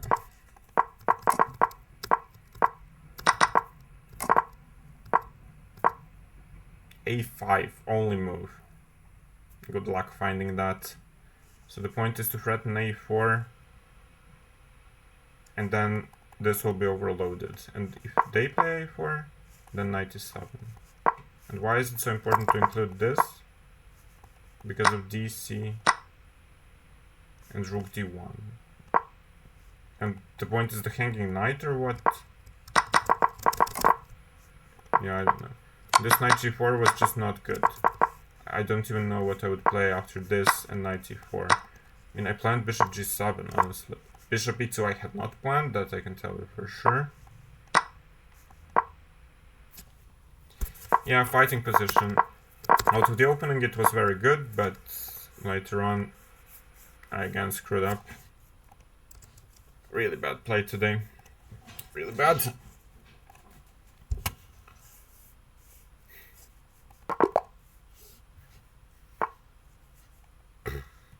Let's go for e4 now. And f4. Let's use this system. Again, knight f3, bishop e2. We'll play c3. Then h3, bishop e3. Now we're a tempo up compared to that game, which was played 2 or 3 games ago. Yeah, now we include a3, so that's b4 is not possible yet. They have to spend a move on this. Knight there, takes, and now we will again go for this position with d4. However, now there is no knight h5 in a good way. Okay, so the logical approach would be to take this and go d5, then create a passed pawn. Knight d4. Why is this not a free pawn?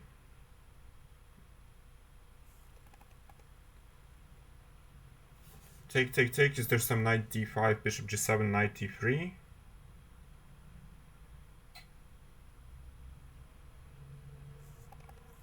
It would be very annoying if this actually worked. Take here, knight e3. They cannot attack the knight with the queen. We play some queen c1, knight f1, take. Okay, let's see what happens. Could also have gone bishop f4, or bishop g5. Could have been better.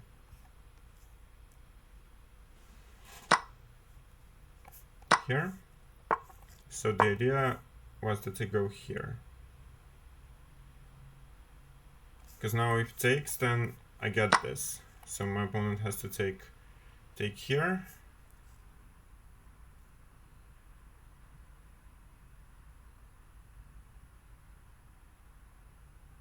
Now I plan to take this one, knight d2, and just be left with the dark squared control, but my opponent also has good things in this position, which is queen d4 followed by knight d4.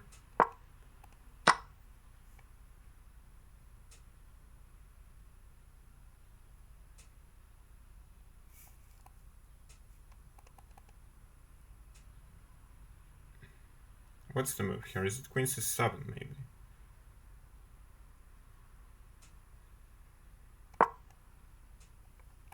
Queen a1, there is checkmate. Queen d6, I'm hoping to take and play bishop f4. And now I planned this move.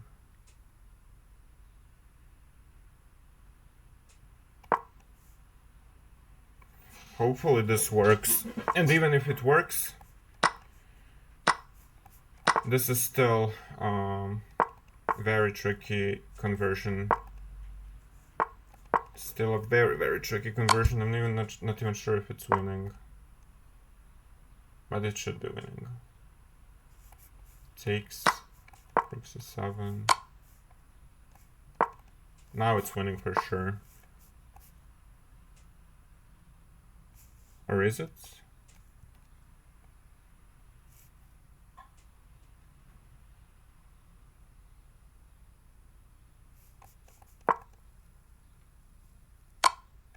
No, I was not supposed to allow this.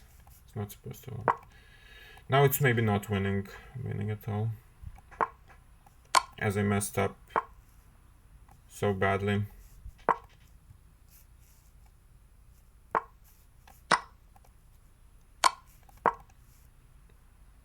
But the way my opponent is playing it, it's winning again. Why would they play h5? Probably to flag me.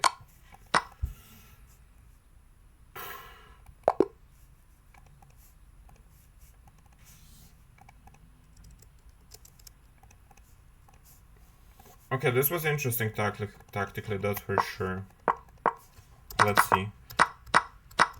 Yeah, of course you don't have to go t4 here. You can go queen e1, queen h4 first. That's a different approach. e5, bishop d3, or this. Now bishop f4 and just push d6 probably or something. Just bishop f6. Why didn't I see that move? Knight d1, bishop d8, and I win. Queen c1 is nothing. Queen f4 is better than queen c7. Queen c7 is also good. Yeah, queen c7 is also good. So this was actually fine. Yeah, this was brilliant. Brilliant defense indeed. So I was supposed to go here and then slowly but surely bring the king closer. Okay. Fair enough. We live and learn.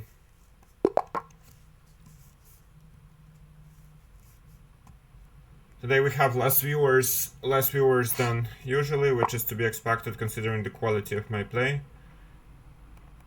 It's very understandable.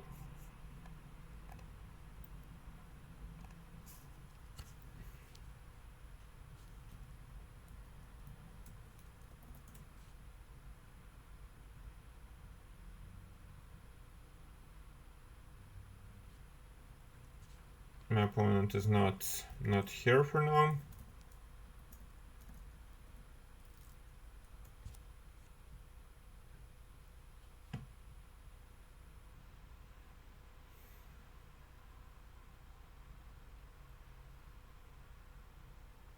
No, Anja Shandingo would be here if I blundered everything. Okay. Yeah, early clocks. Don't worry. It's 9 AM. Depends where you are in the world. Okay, let's see. So b3.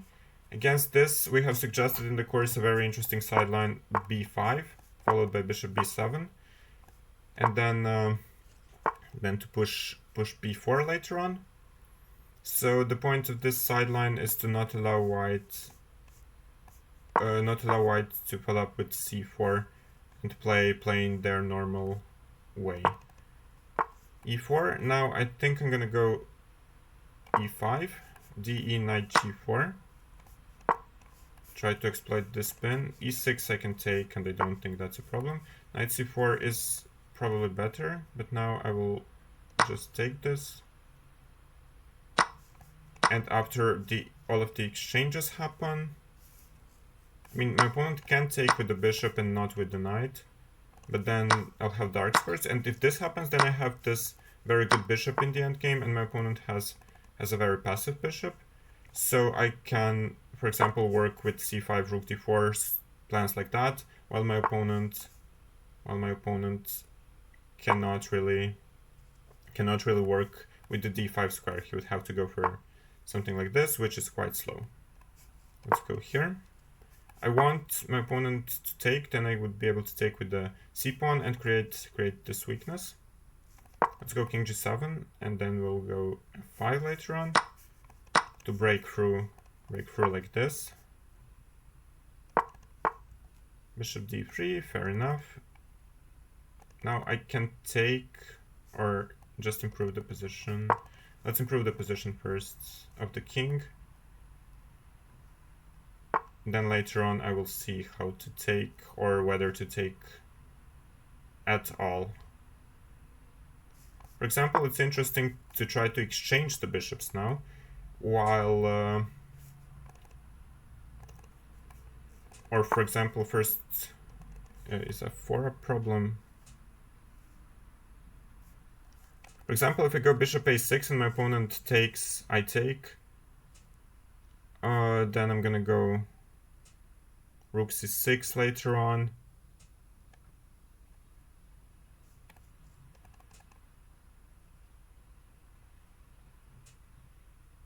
Does it make sense or not?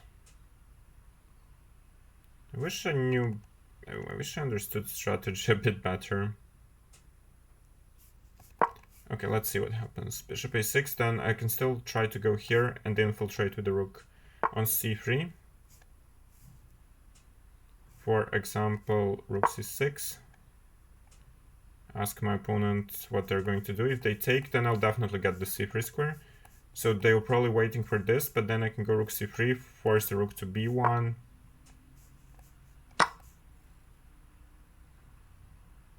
And then try to open the position on the other side of the board and somehow infiltrate with my king, if it will be possible.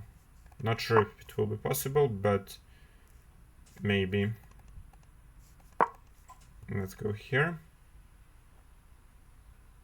Of course, I'm the only one who is playing for a win for the whole game, so even if I don't win, it has still been a strategical big success. Maybe f4 is now the right move. Now let's take this. Now they have to go rook b2 again, and now I will probably try to infiltrate the other way. Now I get the c1 square. Now I can go this way. So you can see how slowly but surely... Okay, my opponent actually resigned. Didn't have to resign. But yeah, the position is of course very passive. But you have seen how out of the opening... Okay, didn't have to go a5. Could have gone knight d7, c5. That's a different plan.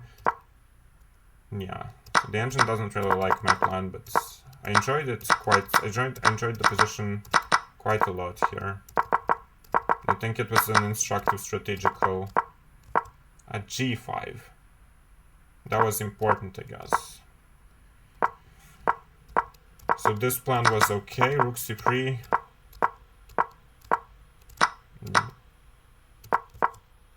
Yeah, my opponent was probably supposed to go something like rook c1, then I would take, and then search for counterplay, but I'm still the one playing for a win. I can go for these pawns, but I also have weaknesses. So it's a fight, but I was never in danger of losing.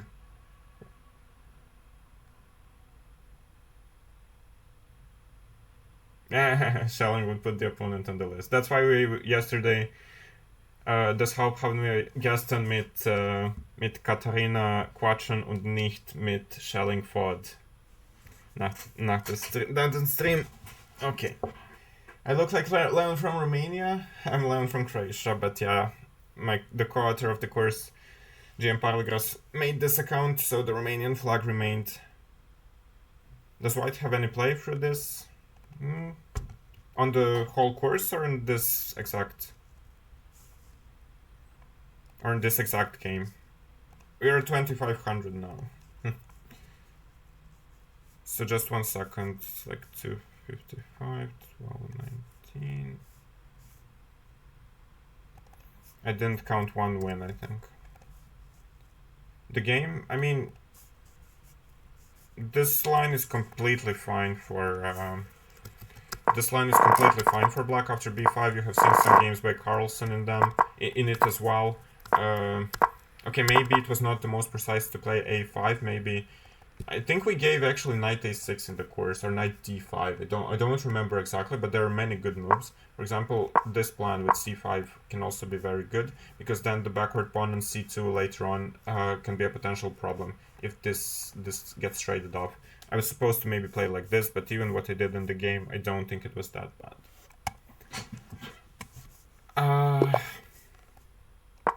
Let's go d3. I won't stop at 2500. I'll keep going, try to get to 26 today. Oh, but I need to start playing better, that's for sure. Okay, if they go for the bishop g4 plan, you just do the same thing. Now you don't need h3, because you already have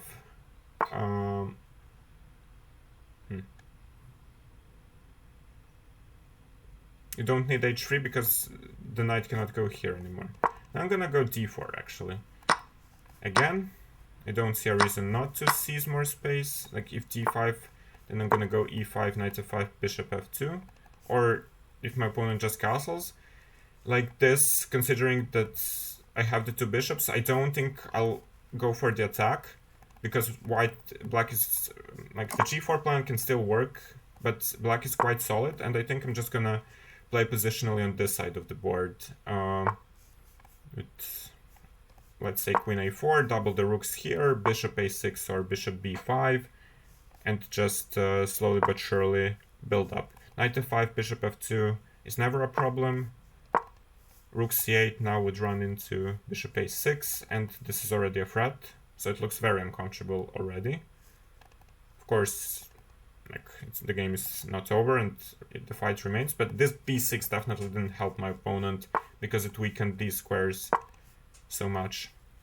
So bishop a6, when they move the rook, I can take two pieces already for a rook. Maybe there's also something better. I wouldn't be surprised if b4, b5 is better. Like after b4, what does my opponent even play? b5 I take. How does he stop b5 and the spin? Knight f5, bishop f2, knight d4, I can just take. I don't believe, honestly. I just want to go here and get the spin.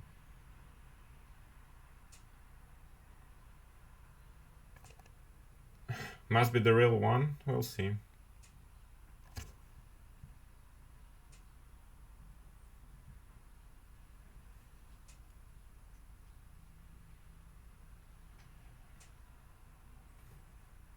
I think black is completely paralyzed after this move.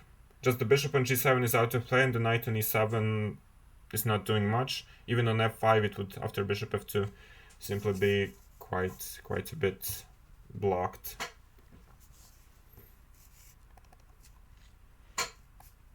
So this is basically, I'm as greedy as I can be. I don't want to take two pieces for a rook and grind out the endgame. I want to play b5 and win the whole piece. Because I'm too greedy. That's what I'm saying basically. Knight f5, bishop f2, bishop f8. Also, like I can play a3 first or b5. Both is winning.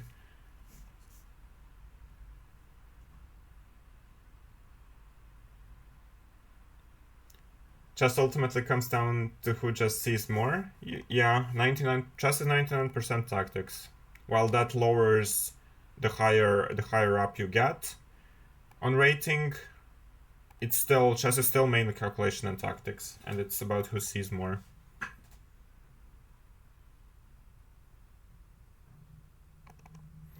My opponent probably left the game. I don't know. It doesn't matter.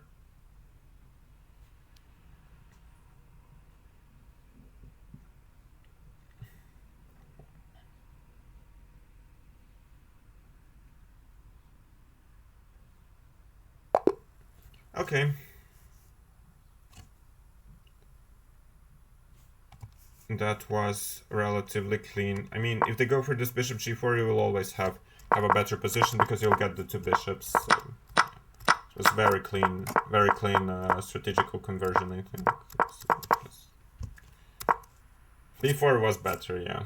Okay. g4 I would never have played. Bishop d2 engine likes, I would also never have played this.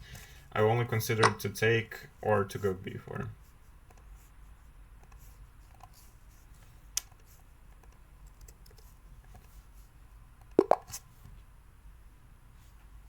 I struggle with endgame. Join the club. Join the club. I have messed up several key endgames already today. Let's go for knight d2 and not for g3 in this game. Now we will play the King's Indian. The King's Indian sideline with the knight on d2, but considering that I'm a tempo up, it can be quite good in this sharp line where you open up everything with c3 and d4. When you're a tempo up in such lines, it can be really, really good. So do I go d4? If you're playing these kind of reversed openings, then one tempo, you usually want to get as sharp as possible with white, because one tempo in a strategical position does not mean much, but one tempo in a tactical position can be a difference between a win or a loss. Let's go here and take on d4 now.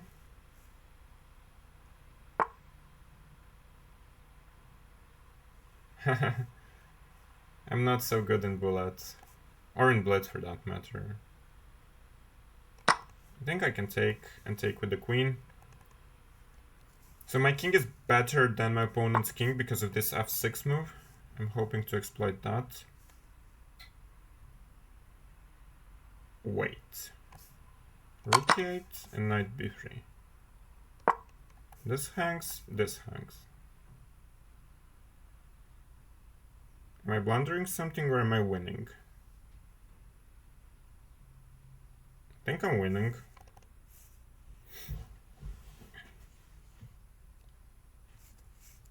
Maybe finally I started playing better chess.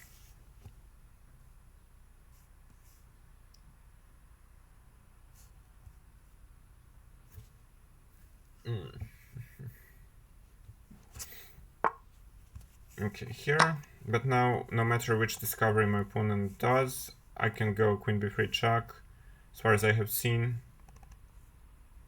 So I don't think that I have a problem.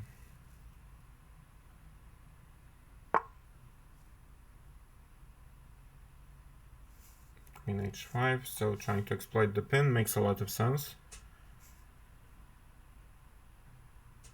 How do I reply to this?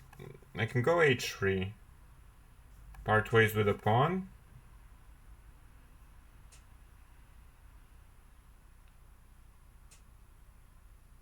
But never think about this again. Or I can...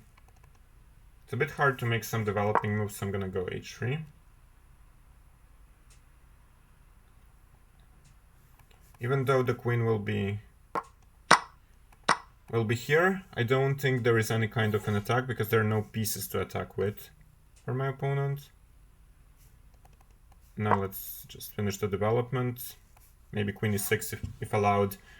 I can trade the queens, which will help the conversion massively. Otherwise, I'll get bishop d2, rook e1, finish the development, and yeah. Think it was a good game. Let's go just back. No need for any nonsense. Queen e6 was probably best though, but I forgot that this is now not defended. In bullet they flag you, yeah, they do. Okay.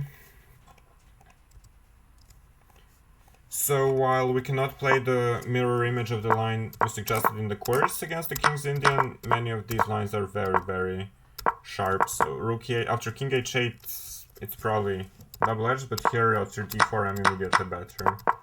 Yeah, this was a blunder after knight d3. Good. Finally some better games. Finally some better games. Now when we are not playing, let's use the Chessable command, and let's use the YouTube command, which will lead you to the course and to my YouTube, where all of the other parts of the speedrun have been uploaded, including the one we did yesterday evening. That's also uploaded already. And of course you can buy the course and check it out, check out all the lines yourself. I've used it in classical against GMs, including top 10 GMs, always with great positions. So get the course, highly recommended.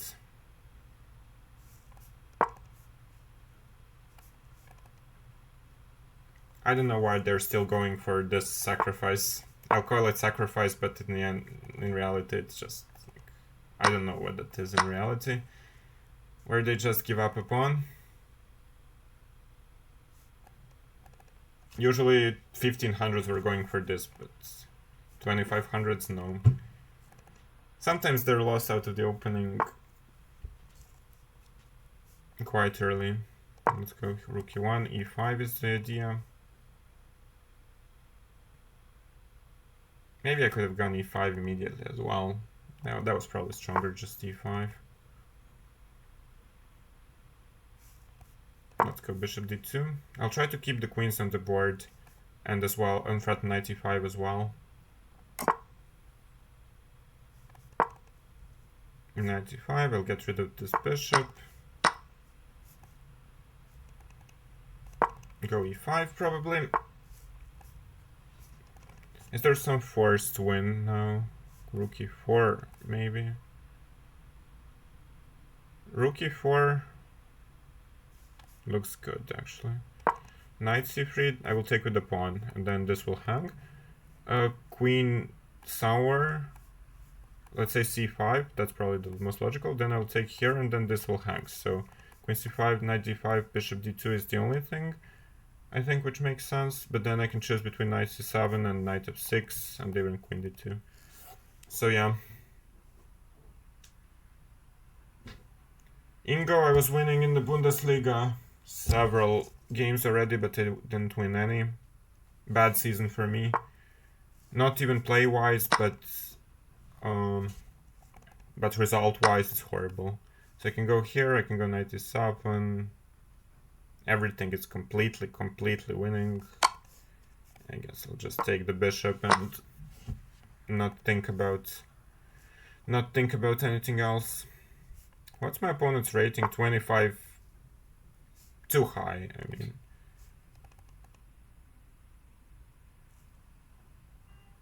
I don't know if they're deliberately sandbagging this game or what, but giving up a pawn in move 2 is just not gonna get the job done. Okay, let's take now. A6 is probably fine.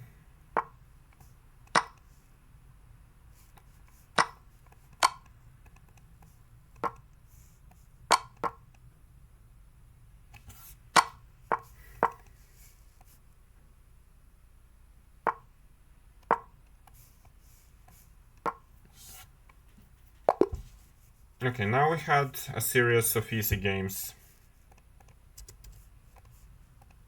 I'm glad to see that.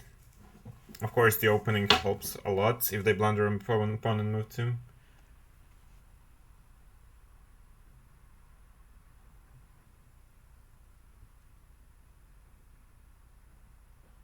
It's different if you're a professional player or not. Everything is different. Where are we at with rating actually? 25, 29. Yeah, we got a bit higher because of these 3 or 4 quick wins. Maybe now the struggle for the opponents will start. Maybe there are no opponents. Or maybe there are. I don't believe in psychology, honestly, in chess that much. I think it's used to justify way too many things. You miss a tactic, it's psychology. You don't sleep well, it's psychology. You're not in a good physical shape, it's psychology. Psychology is, in my opinion, of course, people can disagree with it, and probably will, but in my opinion, it's just used to justify all possible mistakes and bad habits, and it's all counted as psychology. While I don't think that's the case in reality. Let's go h6. Takes and so I'll take like this. D.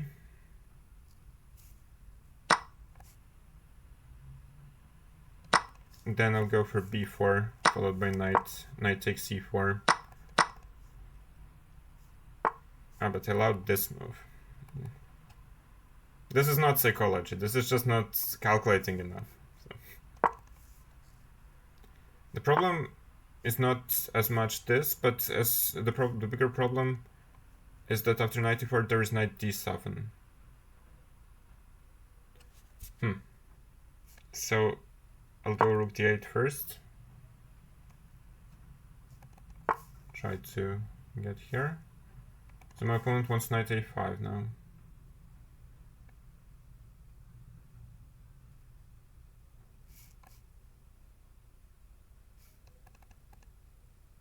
This could be a problem. I don't see anything too good against it. So yeah, I'm just getting completely outplayed by this opponent, even though I was winning after, not winning after the opening, but at least much better. Can I go c5, bishop c6? No, not quite. I have to take, I guess.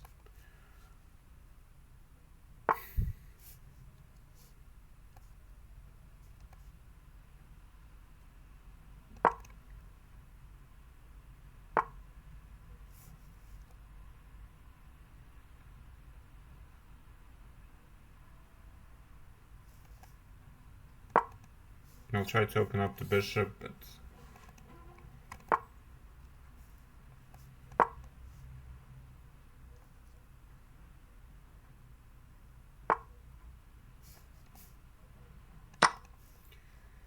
things are looking very, very badly in this game.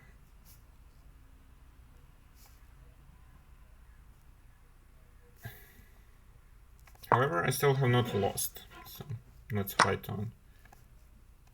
The point of my play now was to get the b4 square for the knight. Of course, there was probably nothing I can do to stop this, but yeah.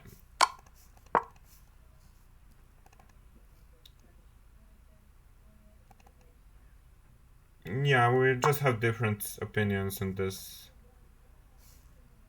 on all of these things, I think.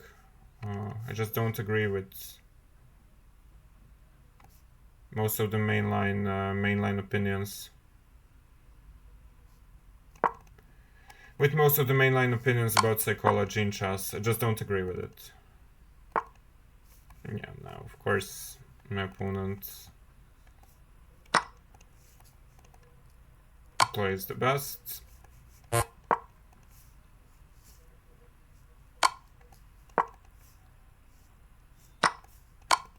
Maybe they go here. What's there to think about? Like,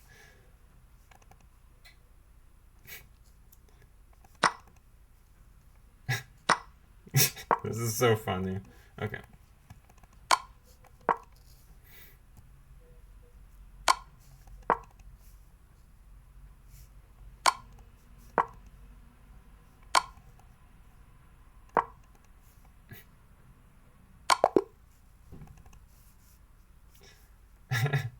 Okay, this was very funny. I'm not gonna say anything about this.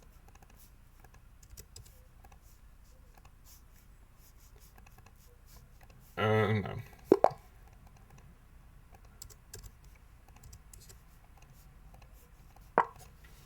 I wonder if there is some way where you play only titled players.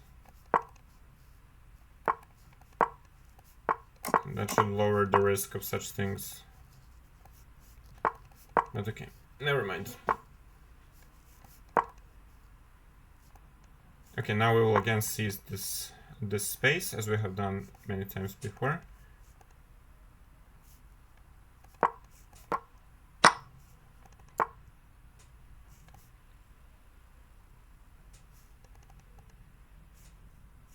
Let's go knight d5, take with the pawn here to control the d4 square, to open the f file as well.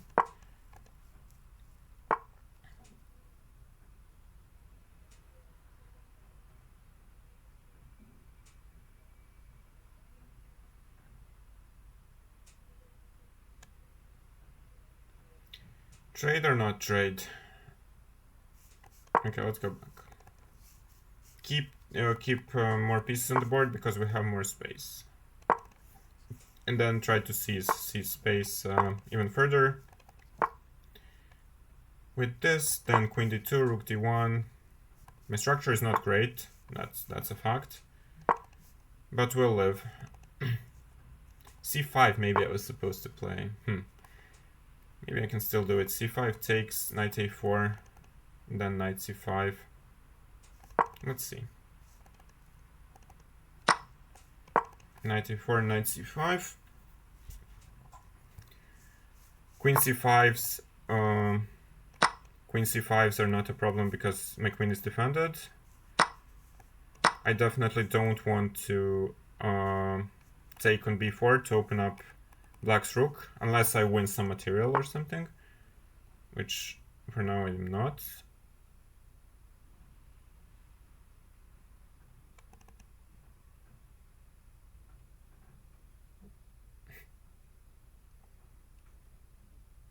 Funnily enough, maybe I can... Okay. Maybe I can go to b7. Then after some rook d7, go e5. No, there's knight e5 then. Then I would have to go here, take first, and then e5. Knight d5. Knight d6, rook a2. It's not ideal though. But knight b3 is quite passive. Okay, let's go knight b3. I wasted a lot of time on this. A lot of time on this move.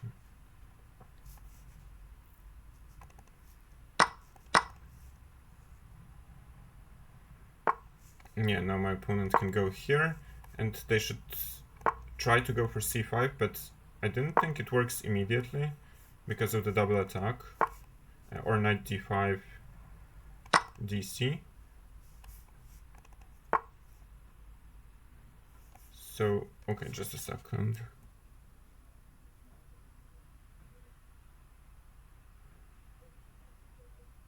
Several good options here. I prefer this one actually.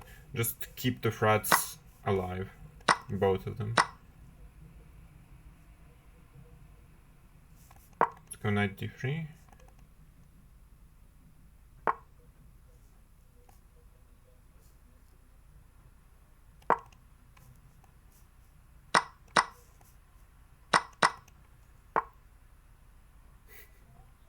Really?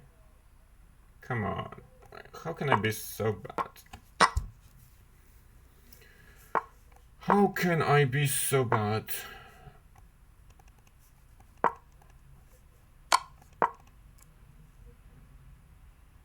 I don't know why my opponent would lead my king towards this. But I will not complain, that for sure. So rook b4 takes g5, king a4, h5, b4. Okay, I have to play fast, that's the thing.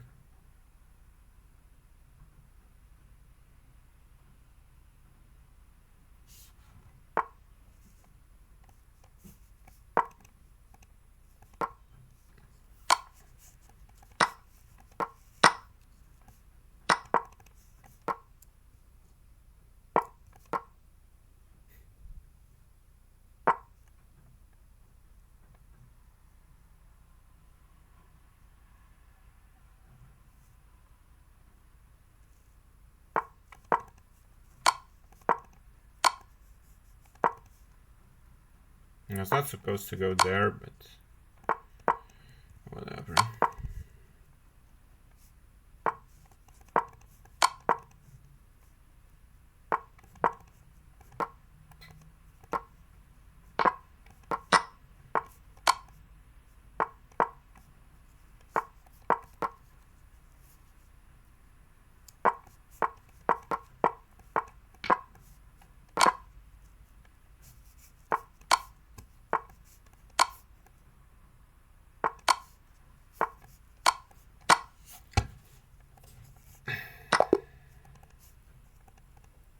The time travel destroys me always. What was there with the opening? Yeah, okay. I mean, white is surely a bit better, but not all that much, but it's still a grind. And now c5. Okay, I can just go king h1 or rook f2 or something. White is better, but yeah, c5 was maybe too ambitious. But me not winning, like, how can I not win these endgames? This is like disaster. Maybe I'll stop at 2550, I don't know.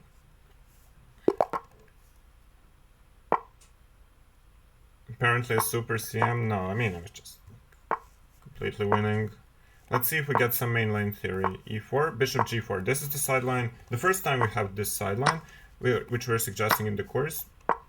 The point is to give up the bishop immediately, follow up with a5. Now the endgame is fine, this bishop is bad, and they usually go for d5, and after d5 you go h5, and then just play bishop h6 and get rid of your weak King's Indian bishop and put it, you just trade it off. So queen b3, this is actually the critical line.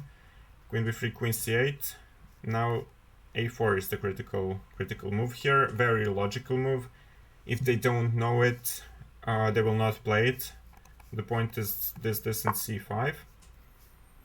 The way my opponent played, now I'll just go knight d7, bishop h6 next, maybe a5 or knight c5. Okay, I'll go knight c5 and a5 first.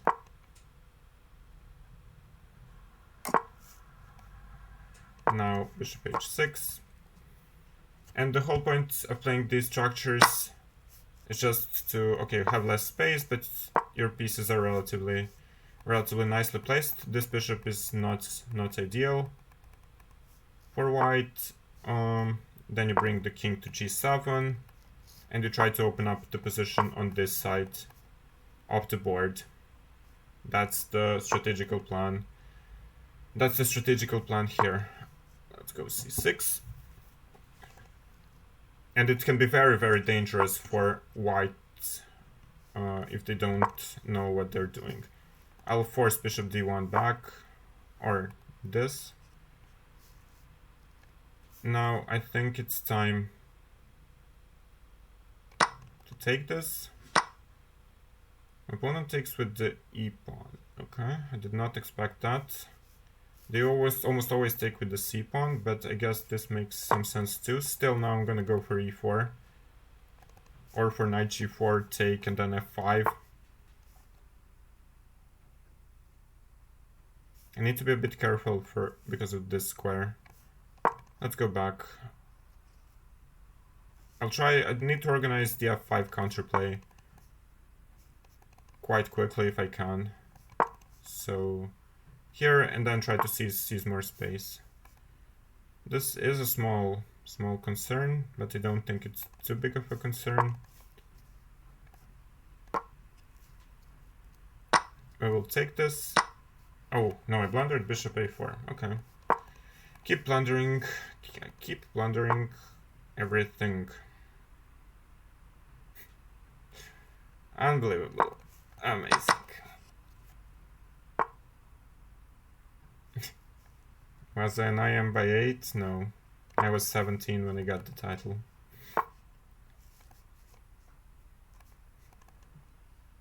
I just can't believe how badly I'm playing today.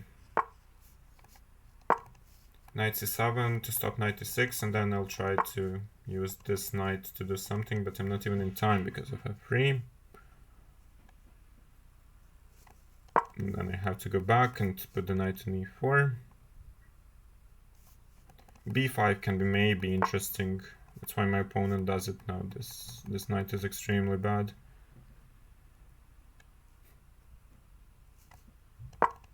Let's go here.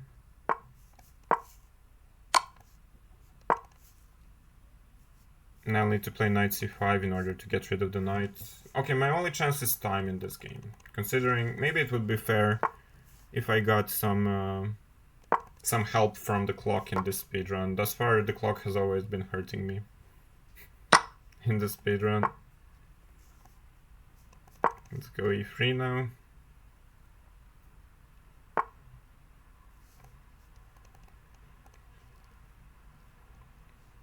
I don't really want to take, but do I have to? Let's go here, I guess.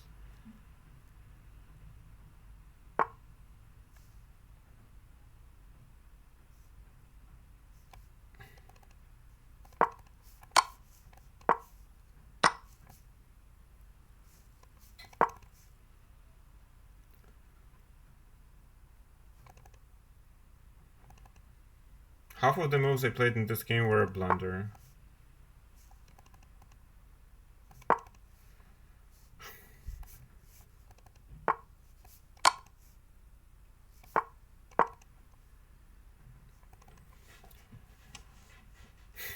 Finally, I get some help from my opponent's time trouble and not just losing because of my own.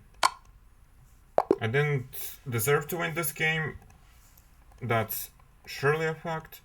However, I had an amazing position out of the opening. So yeah, this was really good. And now CDD, I was just supposed to go for this immediately. Black is better. Can continue with e5, knight e6. Yeah. The opening was great, and my play afterwards was again not great.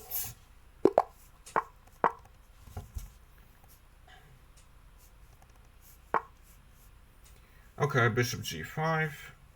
We'll continue the same way with knight d7. Knight f6.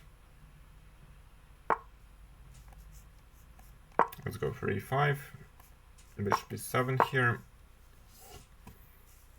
They delayed the knight, putting the knight here, but it doesn't change a whole lot, especially in our plan, and also in the whole position. f4. Very weird stuff. To me, at least.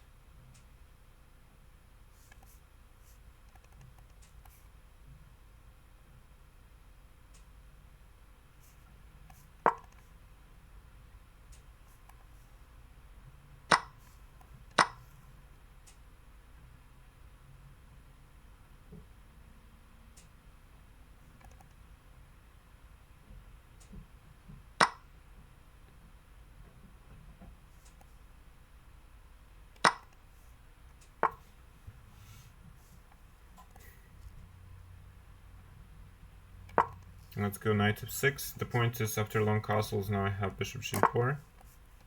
Sometimes they're supposed to listen to the stream, they can hear ideas. Let's take the rook now.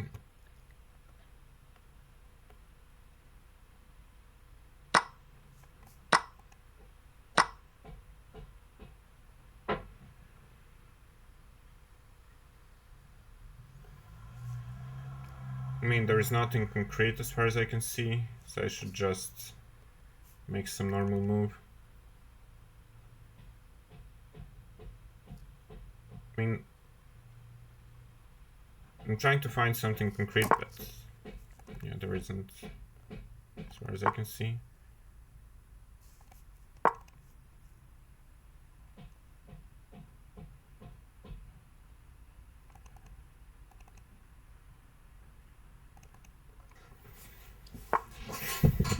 Okay, knight e5.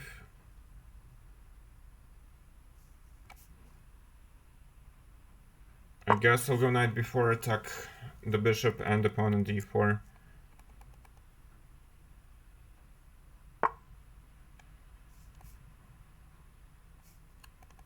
So queen d4, there is c3, which I again did not see. So I have to go queen d1, queen d8. But still the threats remain, I guess.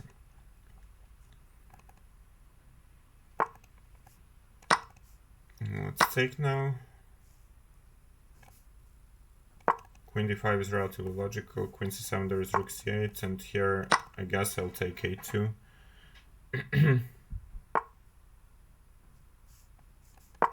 Let's launch an attack. Need to be a little bit careful. Maybe more than a little bit.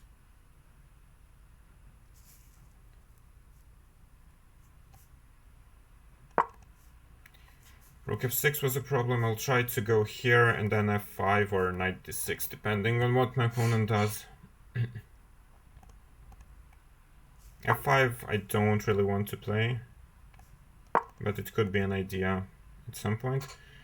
Still, for now, I'm just gonna retreat. Retreat the knight here. So what's the point of this? Is it some knight f6? I don't believe in it. I have rook e2 as well.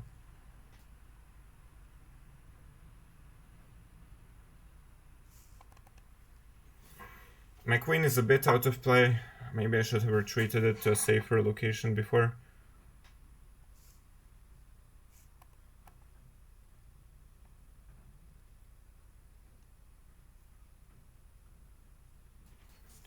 I'm again burning all my time like there is no tomorrow. f6 or f5 I should play.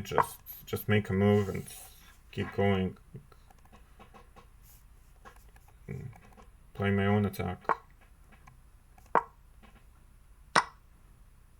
Now knight f6 is a problem. Oh great.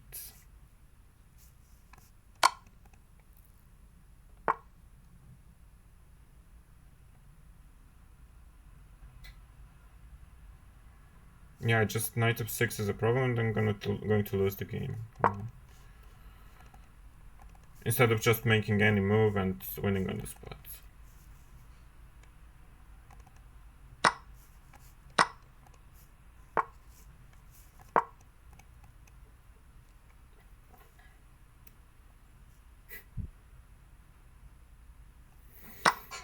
Wow.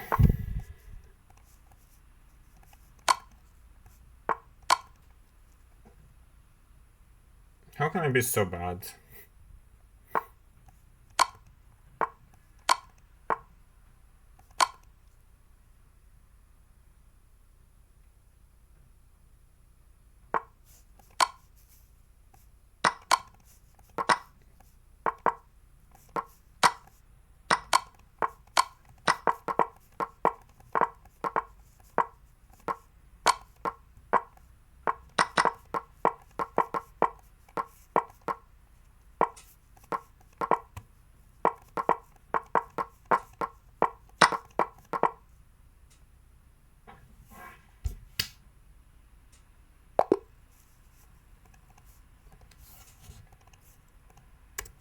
It will be very interesting to see what actually happens in the final part of the speedrun, if we ever get to it, if I'm playing this badly. So f4 is of course not a good move. Black is immediately much better, winning out of the opening, and then my normal part of screwing up winning positions began. Just like any move, any other move here, just not a4, knight c4, rook d8 maybe, rook a d8, f5, rook d7, anything is winning. And here I planned this, and then I understood knight f6 and rook g1, and I just lose. So now I played rook f8. Surprisingly enough, it was still good for some reason. Then my opponent got too greedy and tried to flag me.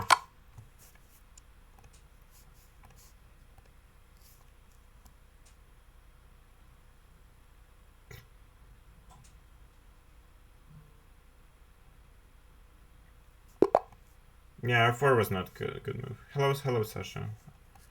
Yeah, I'm not seeing anything, don't worry. So what else is new? What's the rating?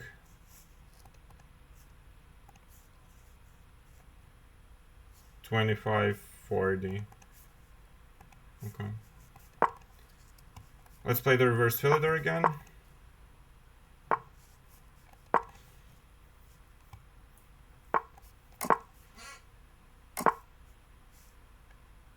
Which line to play for? Let's go c3, a5, a4. I'll just play this line. I know the bishop is now down on e7, not on c5, but I will still play the same setup. Take knight c4, attack this. Now bishop e3 is what we were usually playing. But now when the bishop is here, then it's quite passive, and it will never, like on e3 I cannot trade it. So I will try to maybe play like this or with queen v3 and try, but first of all try to attack this pawn one more time to tie either the rook to e8 or something similar.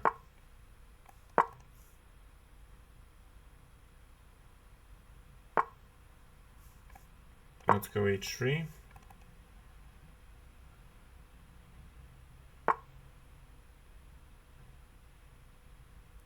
Why do I have a feeling I misplayed it again? Probably because I actually have.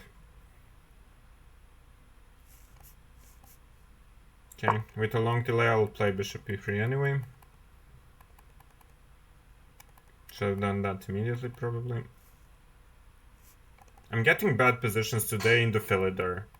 It's not due to the opening, but my like weak play in it.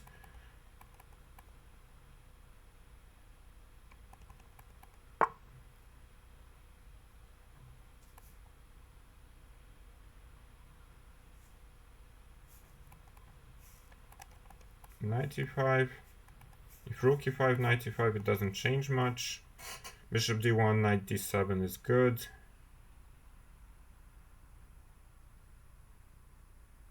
Hopefully it works. I sincerely hope so. Queen f5, there are I think many good moves. Knight g4, g4.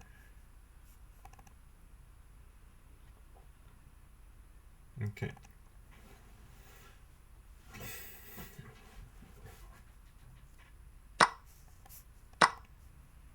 Let's take this. Knight c4 is possible, then I take here.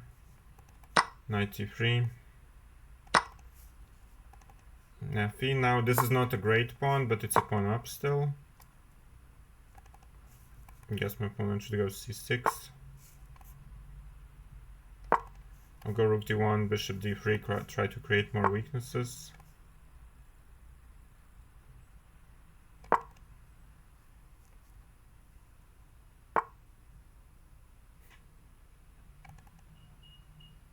And again, I don't have a good position. Somehow. Oh well.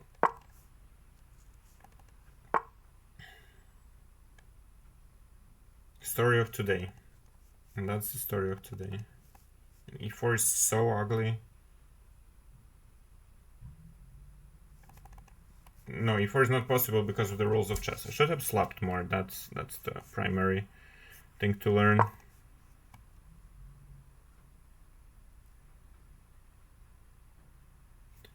That's the primary thing to learn. I should have slapped more. Rook e3, my opponent can play.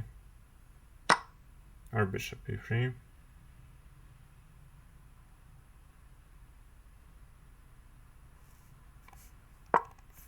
Let's go here. They should play some g6 or some normal move.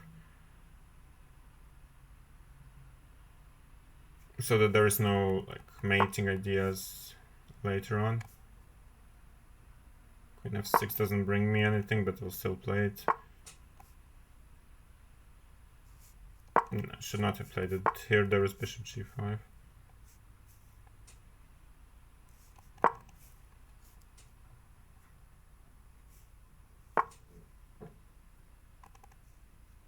I mean, I just want to open the bishop, but objectively the position is pure suffering now. The only way I can win is on time.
feel like a dirty flagger, but I guess that's fine considering how many games I lost on time. So where did the problems begin?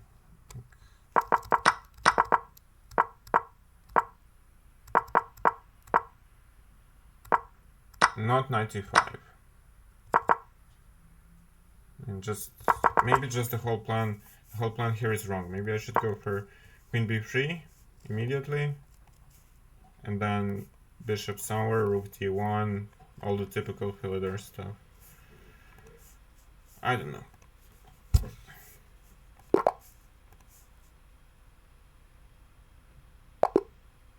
95 looked cool, but in the end it was garbage. Yeah, this is definitely the worst part of the speedrun, considering my level of play. But don't worry, you can use the YouTube command and see all the other ones, which are better on the YouTube. Okay, let's go here, f4. Now we'll go for the reversed English rat. The reversed English rat is even better than the normal English rat. But my opponent hasn't played e6 yet. So that leaves us a small difference. First of all, I can go e6 myself. I don't think that's too good though. But if I go for c4, knight b6 and that plan, then the bishop will be able to go to g4 or somewhere there. We'll go bishop e3 then. The point is to stop knight b6, because this is hanging. And okay, d4, that's a possibility. Maybe my whole plan is not ideal, but at least I got some squares for my knight now. So did my opponent actually, but you get something, you lose something. Go knight d4 next. This is hanging now. It's the right strategy. Let's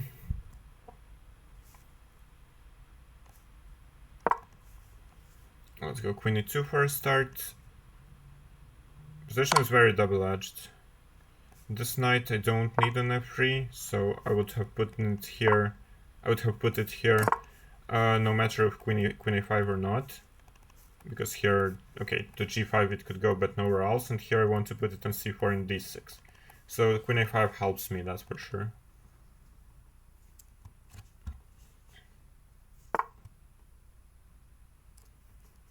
Let's go here, knight d6 next.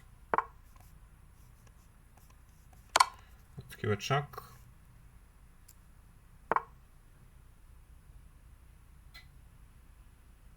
Is there something concrete? I don't see it, honestly, because this doesn't bring me much. Okay, then if there is nothing concrete, we should slow play it. How to slow play it? h3, g4, maybe? How does he defend the bishop?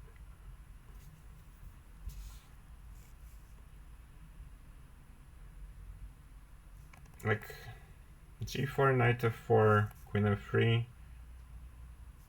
There may be some knight e5 later on. So it's not ideal. This one. So knight d4 is the obvious idea for my opponent, but what when I stop it? Now there is no more knight f4, and I'll want to go g4 next. Isn't this supposed to be very bad? f6, really?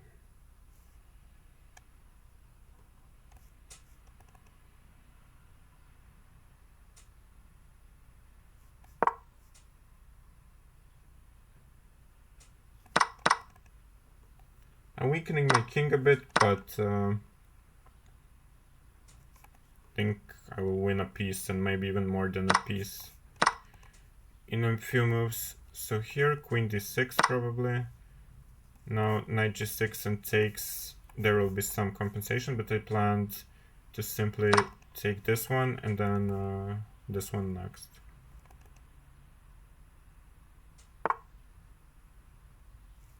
So knight g6 is possible, but why not just rook e1?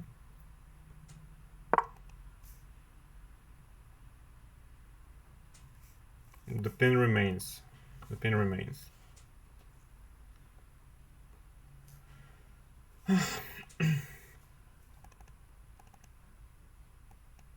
Is the chat as disappointed as me in the gameplay today? Probably yes. There are not that many viewers.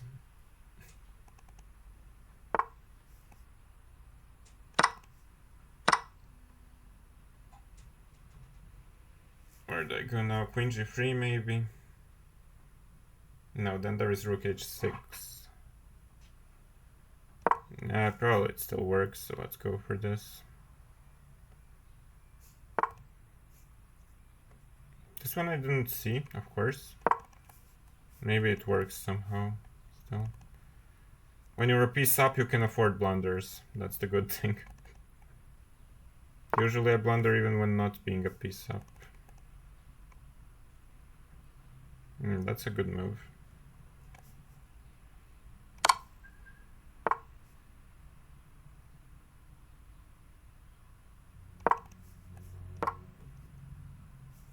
How did I mess all of this up again?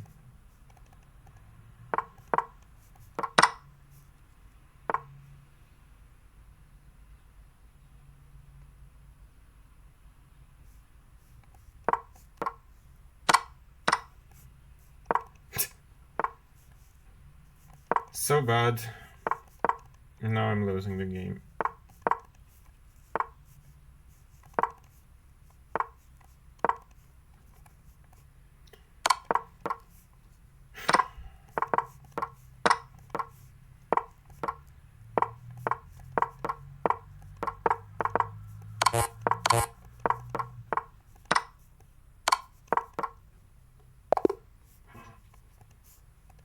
The clock is my ally today. Usually I play good, but lose on time. Today I'm playing awful chess and winning on time.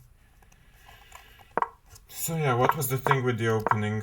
Bishop e3 was not ideal, so just c3 apparently, and d4, not caring about any of this, or no, knight 6 d4. That makes sense, yeah. And white is better, of course, out of the opening. My whole plan doesn't make too much sense, but still, it was a tactical fight. Now I started blundering. So queen e3 was easier, I guess. Then rook e1, not even allow anything. But g4 was also, it had to be winning, no?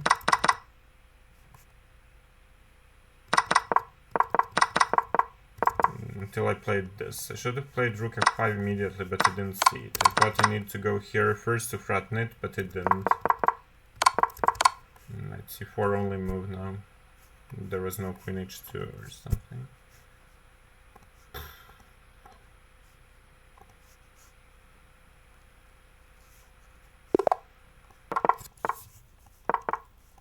I'm definitely ending after 2600, if I even reach it. Let's go for the bishop f5, knight e4. This fianchetto, King's Indian sideline, has been very, very good thus far. This move I have never seen before.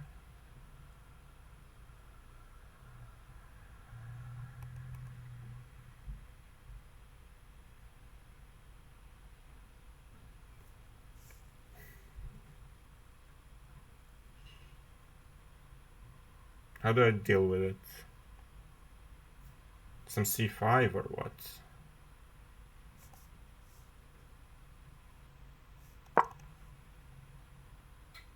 Will knight h4 just leave it alone and open up the position? That's usually how you react to some other moves, like knight b1 or something. 2600, let's go. With this level of play, I can't guarantee anything.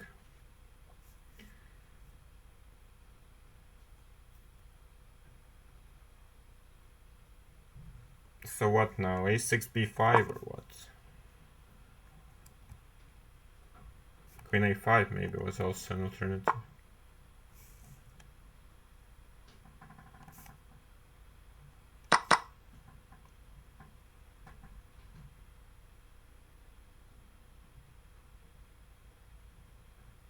Yeah, now I don't have a good square again. Lovely.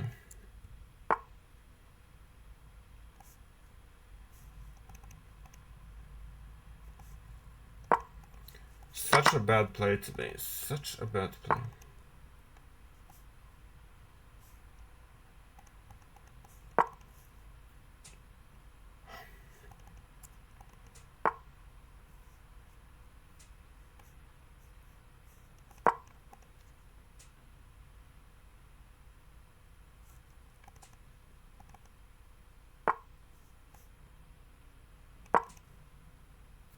Okay, down on time, losing position, or much worse position. Let's see what we can salvage from this.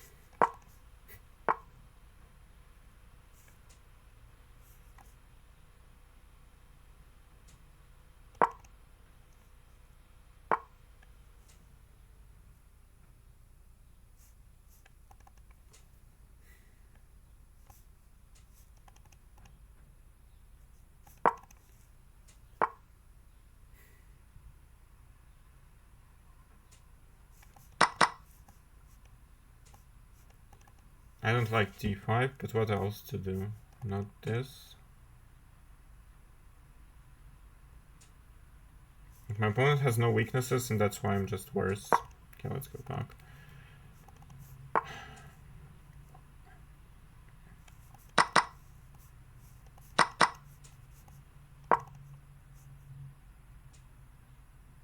The clock is going to destroy me after it helped me in the last two games. In this one, it's not gonna help.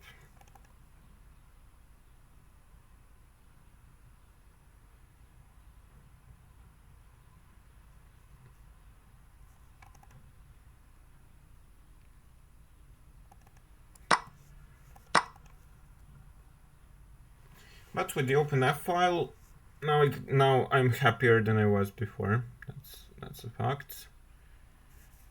If here, then I can't go here because of rook d7. Okay, here now I get the F file, I guess, with at least some attacking potential.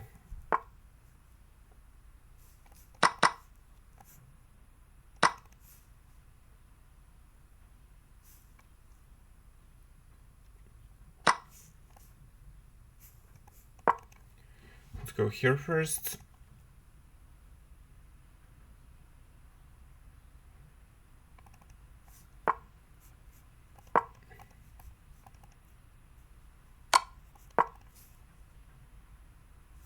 Yeah, this was not ideal, but fine, we fight.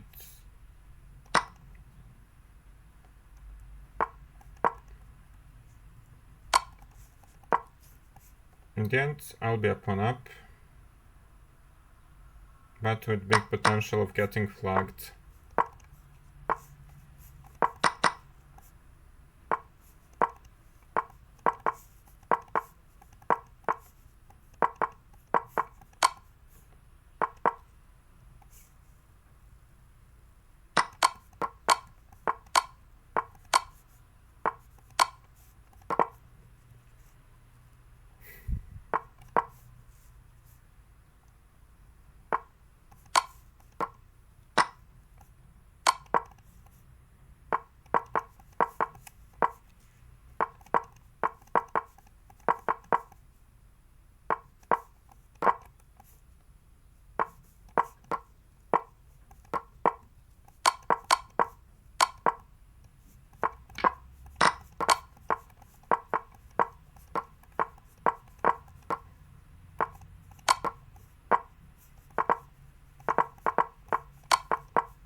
So knight a4, what's with that?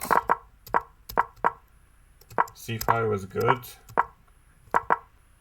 Apparently bishop d7 back was better.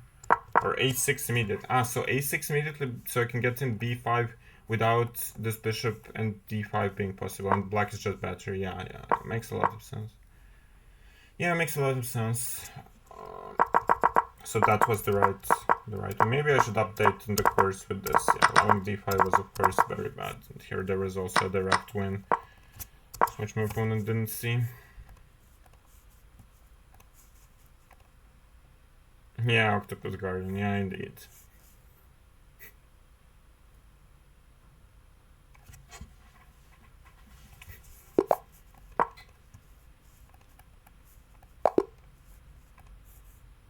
Let's try to get to 2600.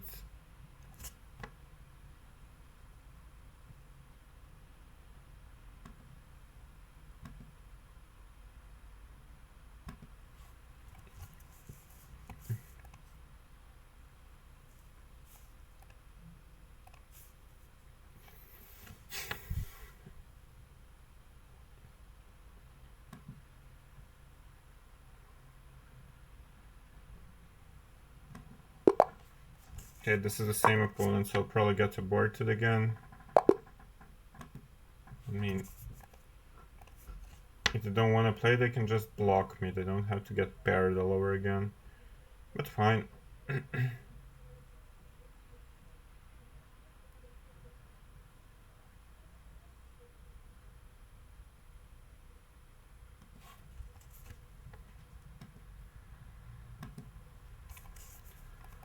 Okay, so this refreshing helped before. Yeah, the refreshing helps. Sometimes there is this problem, I guess.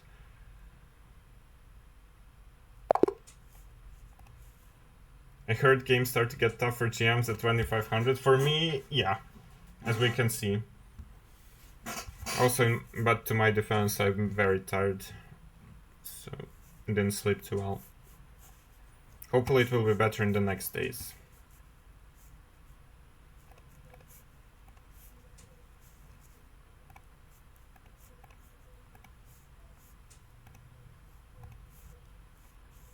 I don't know if it's some chess.com problem or if there are actually no opponents.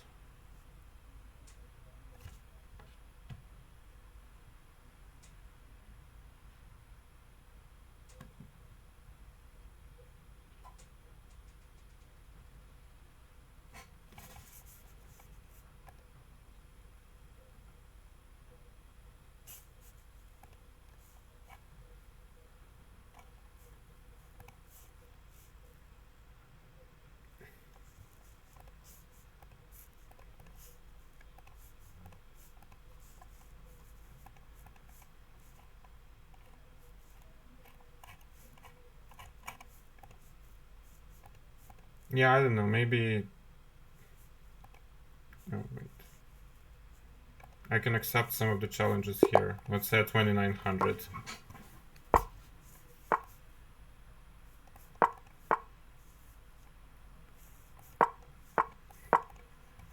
Let's get some highest rated opponents possible.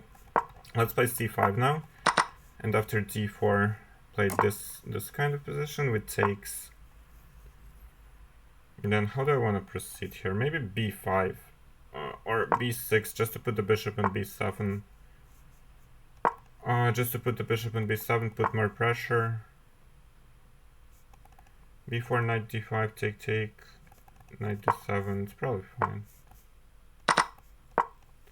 Knight d7.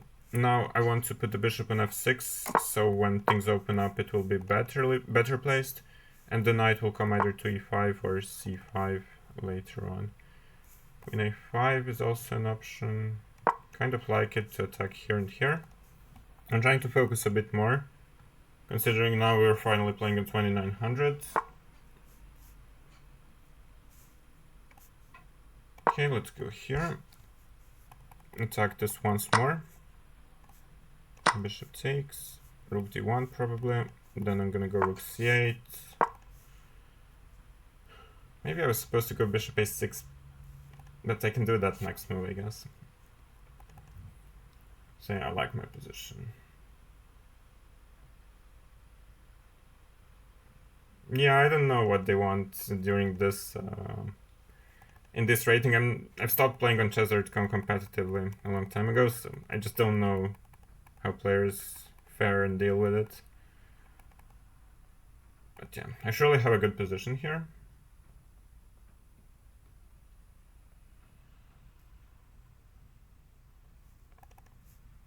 My opponent is burning a lot of time.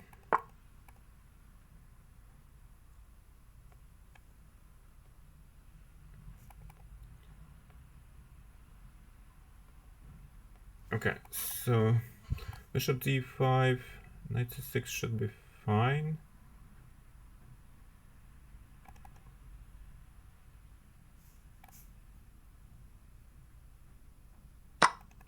Let's first take there.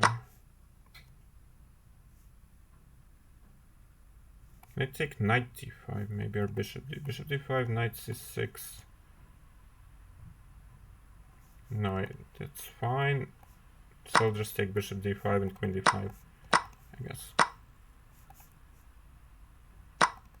Now I'll take a2. Knight d5 is a threat.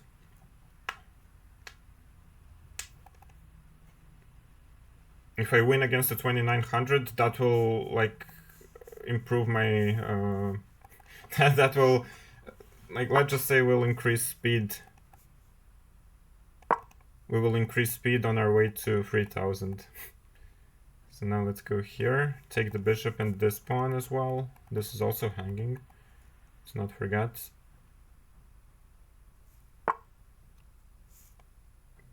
Four, take this way.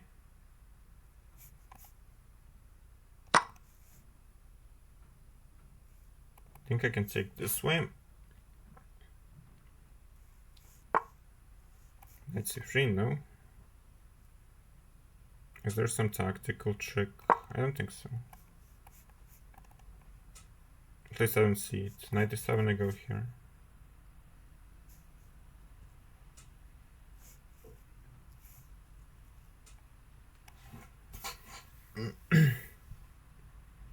This has always been the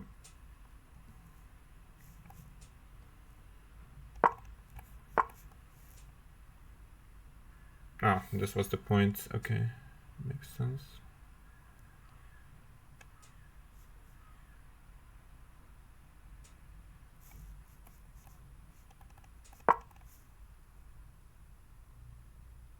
And that was a bad move actually. Knight d5 just, yeah.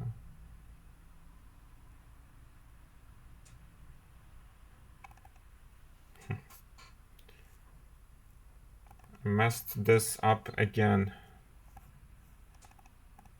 Why did I play d5? That's probably the worst move I've seen in a while.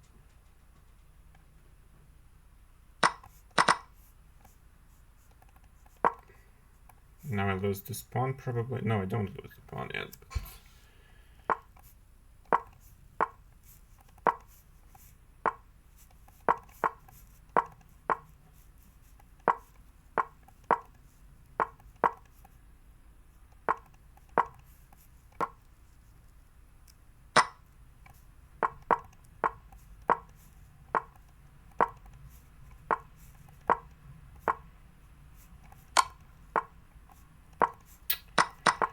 But no, I blundered. Oof.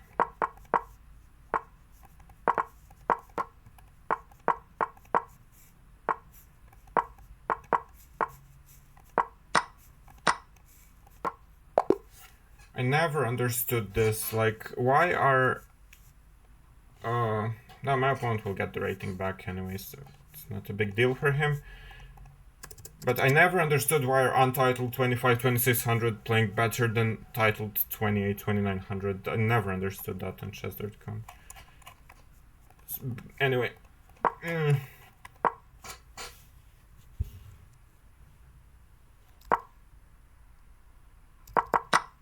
Everyone believes in the chat. So, yeah, b5. This system is possible with g3, bishop g2, it's not so bad. But then after this b5 plan, I think I had a relatively good position. Queen a5, knight b6. This knight d4 was apparently a good move. Knight c6, queen b3, yeah, but black was fine for sure. And now just any other square, like a4 and everything hangs. a4, and I take a full rook. And now, no, I go here, And then I go d5, which is the worst move I have seen in a while. And, yeah. Okay. Fortunately, I found a way to keep the advantage and still fight for a win. But yeah. Okay.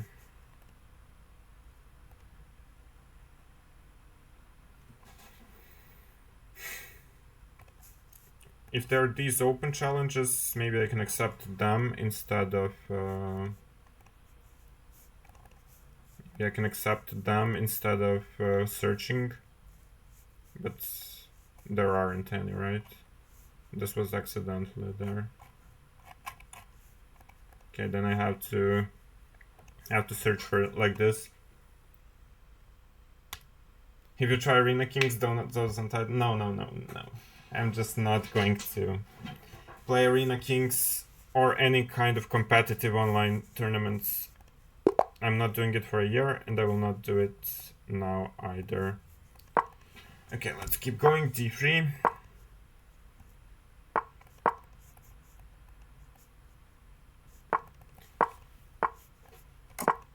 Let's castle. Okay, let's play the e4 line now, just to switch a bit. Just to switch the line a little bit. Now we got basically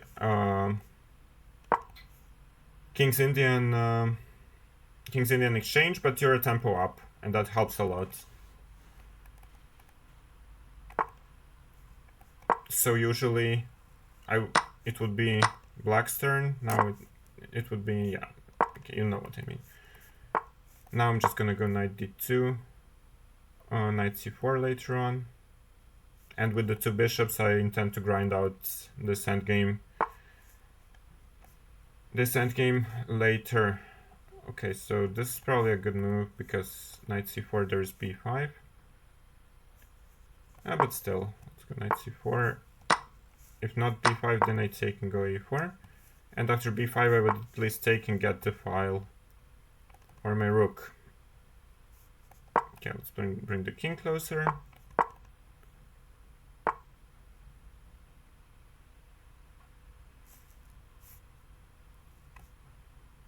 I'm not sure if I should go h4.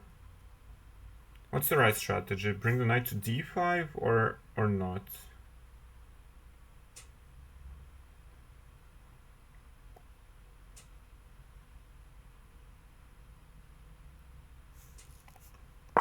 Okay, I'll trade the rooks and try to take the bishop pair advantage in the long end game, in a long end game grind.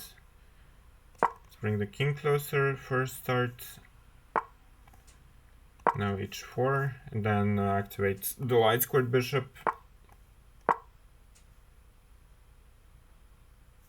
This I'm not worried about. I'll go bishop h3, and even if I go f3 and take like this, okay, this is not gonna get the job done, that's for sure. But even if my opponent hadn't blundered, it was still a very, very good position for me again.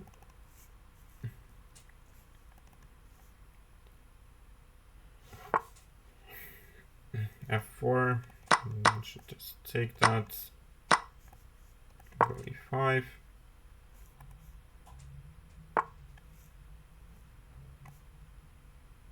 Let's go here to cover the squares for now. Oh, but I blundered g4. Fortunately, my opponent didn't see it. Oh, g5. Sorry, not g4.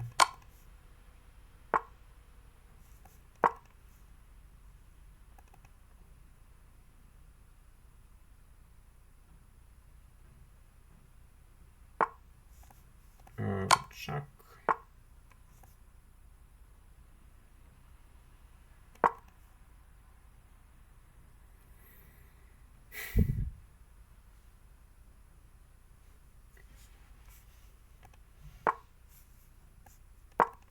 Let's go here. Oh, why didn't I take first? I could have taken first. It was probably stronger. Of course, everything is completely winning, but there is no need for this again. Okay, let's go e7. Not to even think about. take, and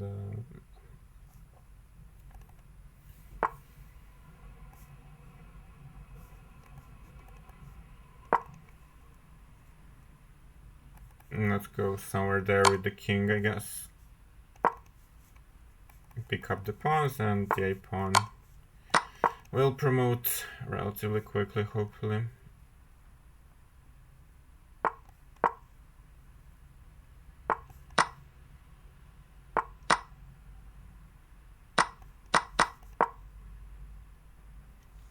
Okay, this was better. This was better.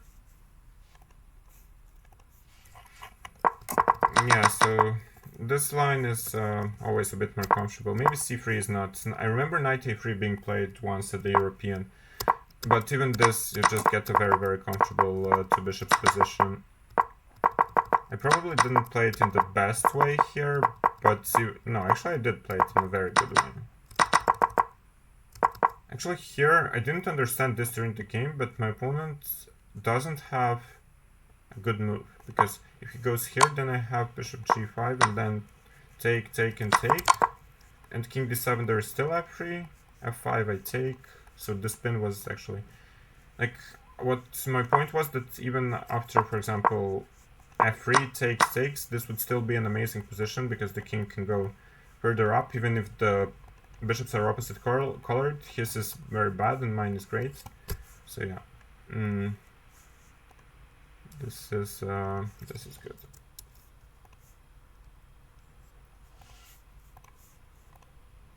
Could you turn off move sounds? Yeah, of course, but I don't know if the other people also want that, or they want to hear it. If many of you just tell me to turn them off, then I will do that. No problem. Okay, now we are gonna go. Let's go knight bd2, play the King's Indian attack style, or now the clean King's Indian style. Maybe just less volume, but they're good. Okay, there are different preferences from different people.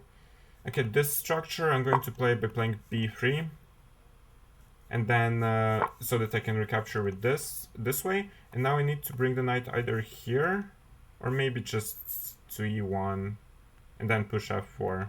That's the usual strategy. Against g5 I have to do this as well. If I just, otherwise I'll get suffocated, which I definitely don't want to. Bishop g4, so if here, then maybe takes. And if here, bishop h3. Interesting idea, so I'll go queen d2. So I can take with the queen maybe. This I will, of course, avoid.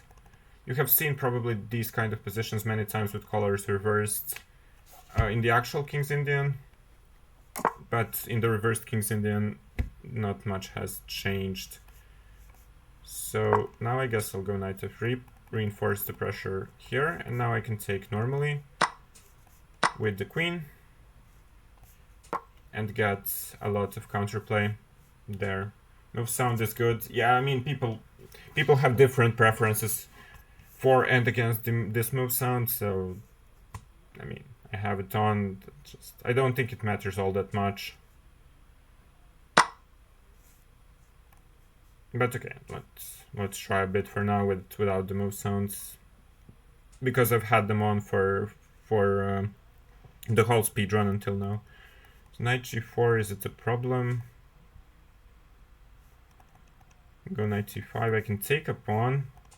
Not sure if I want it. If I take a pawn, I open another file for my opponent to attack me on. Okay, let's go here.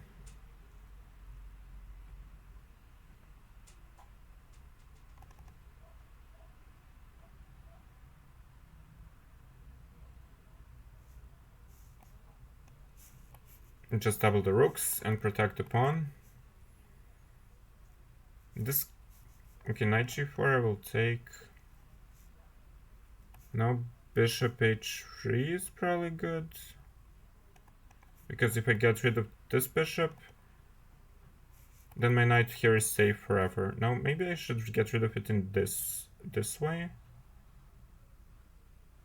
Taking immediately is also fine, but... Okay, let's go here. I'll give up the d5 square for the knight with this change of structure, but I'll get the e file. I'll get the e file, which could be, like, really good. Okay, how does it seem without the move sounds? Is it better? Now rook e1 maybe. Okay, not rook e1, bishop h4 exists. I, of course, forgot about that. So maybe rook e2 first. And then if this bishop moves, I thought knight d6 could be a problem. Knight d6, king d7, bishop g5, and then knight f7. Still think it's good.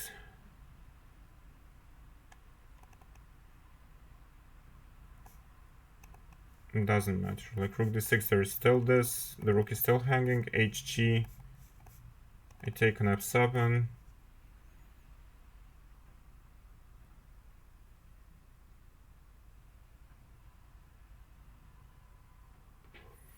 So yeah,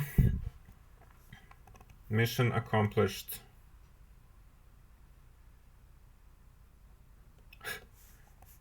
Yeah, waking up your parents is not a good idea.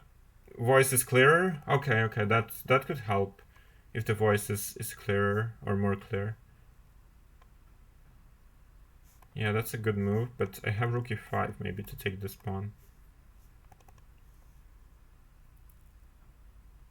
King c6 or something, I guess. No, this one I would just take.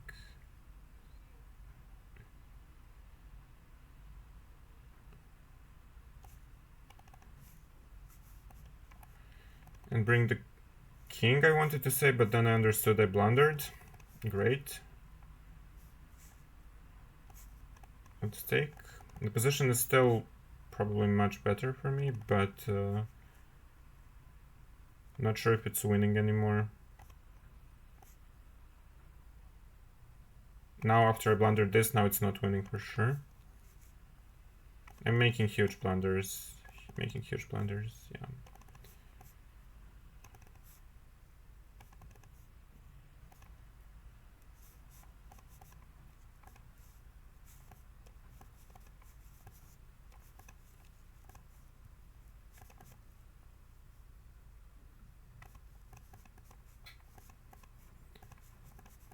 And here comes the flagging.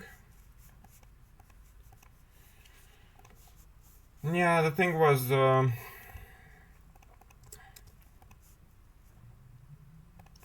the thing was that I again screwed up the endgame out of an amazing position. Yeah, this is the typical King's Indian. Maybe I was supposed to go knight h4 in this particular case, just to go for f5. I wasn't sure after f4, but yeah, this was better. Knight e1 was a bit too passive, but still, it was a King's Indian fight. And then this was very good. I got a winning position until I played this. Yeah, until I messed up the rook endgame. Here I was still much better after takes. Then I guess I should just push h4, a5, and play 2 against 1. But yeah.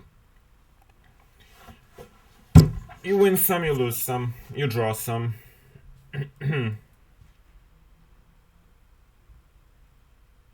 At 2600 we're going to stop. I'm already streaming for like 3 hours. So at 2600 I think we stop for now.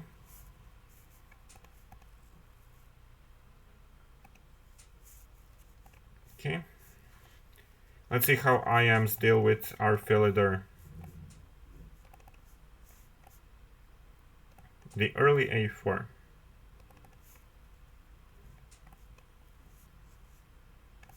This is a line which is featured in the Gustafsson and Nemeth course, and my d5, or should I say our d5, is a novelty against that. Our d5 is a novelty against that, and I used this line to beat Jonas Bjerre in the European 2024.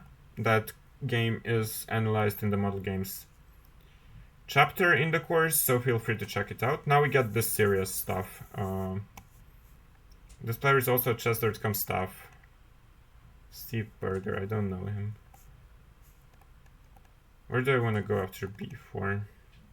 Fe probably first, then knight e6, right? Or rook f1. I don't think rook f1 is needed. I just go here, now this hangs. Nemeth should update the course then. Of course, of course. Shout out to maybe PUBG91, who is now YouTuber, not a Twitch streamer, if I understand correctly. Not a Twitch streamer anymore. Okay, so if I take this, takes... It's probably fine, but I just want to reinforce. Because my knight on e8 is the worst piece, so if I reinforce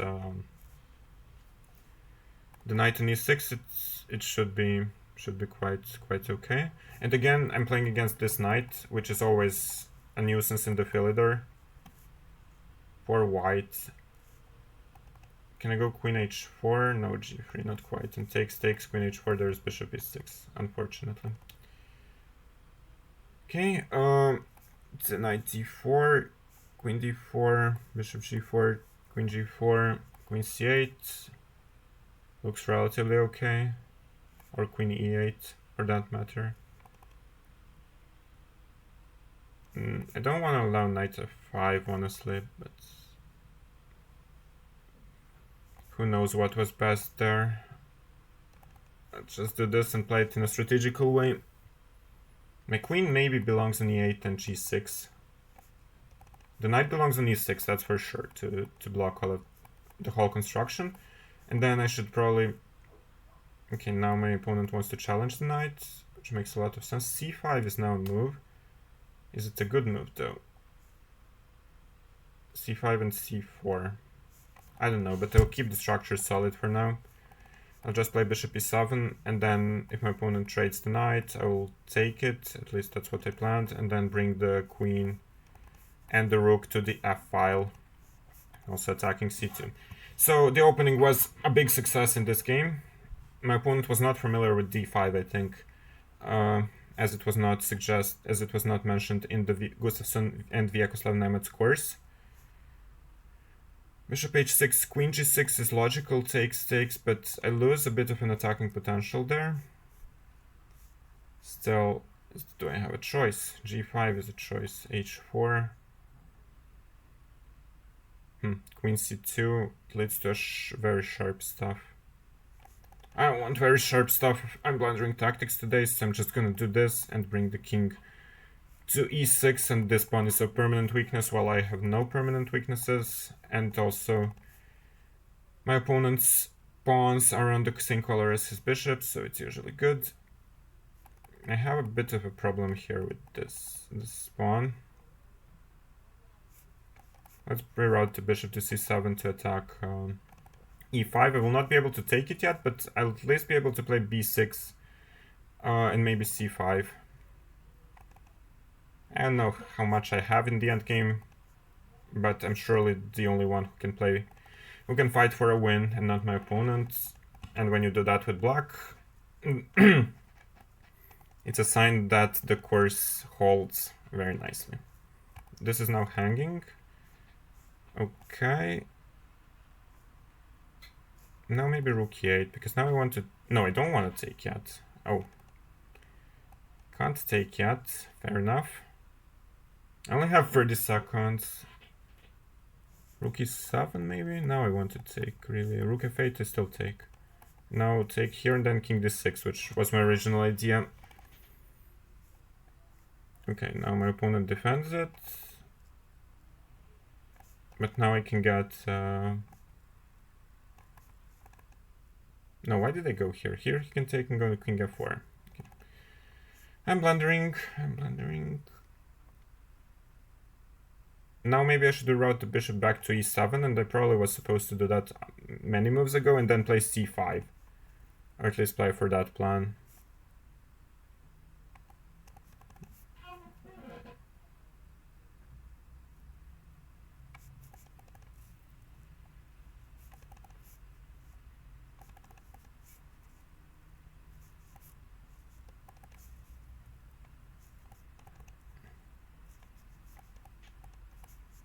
Could have taken on c5.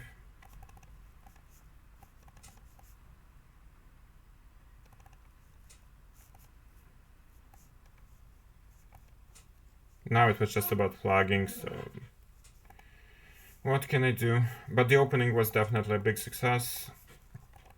So yeah. You're not a streamer at all, just learning d6 recently. Yeah, use the Chessable command and buy the course, guys. Angry Joey, I'm not playing viewers, I'm playing a speedrun.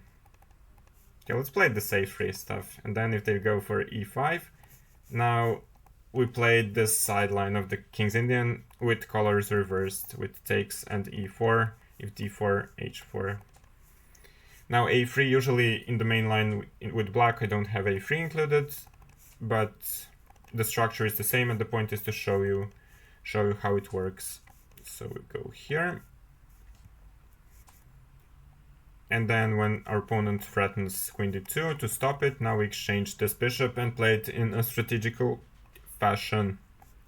Go back, bring the king here, all of the normal stuff.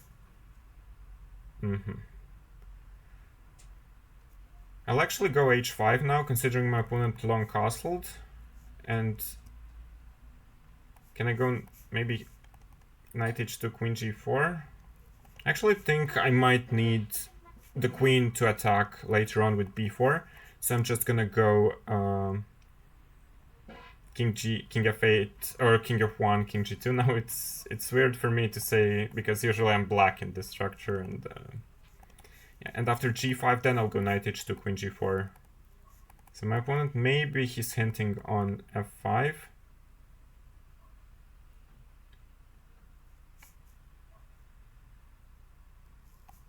I'll go knight c4 then. And now queen e2, so now f5 I don't have to worry about anything. And I'll play rook b1, maybe c3 and b4 next to attack this king. And b5 weakens this side of the board. I don't like that move for my opponent. Now I should open things up here. Let's start with rook c1, that's usually the plan. And then a4, c3 and blast open the position on this side of the board. a4 first, I guess. Knight b4, you can always go knight e1 or knight e8 if you're black, and then c3.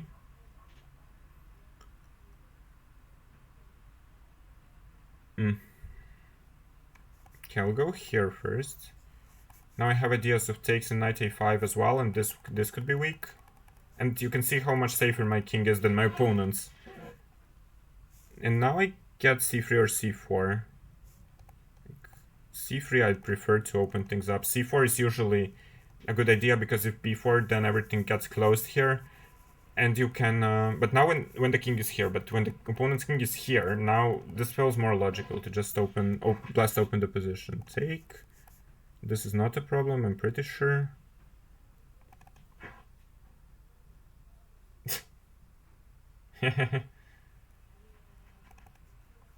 Yeah, buy the course, that's for sure a good idea.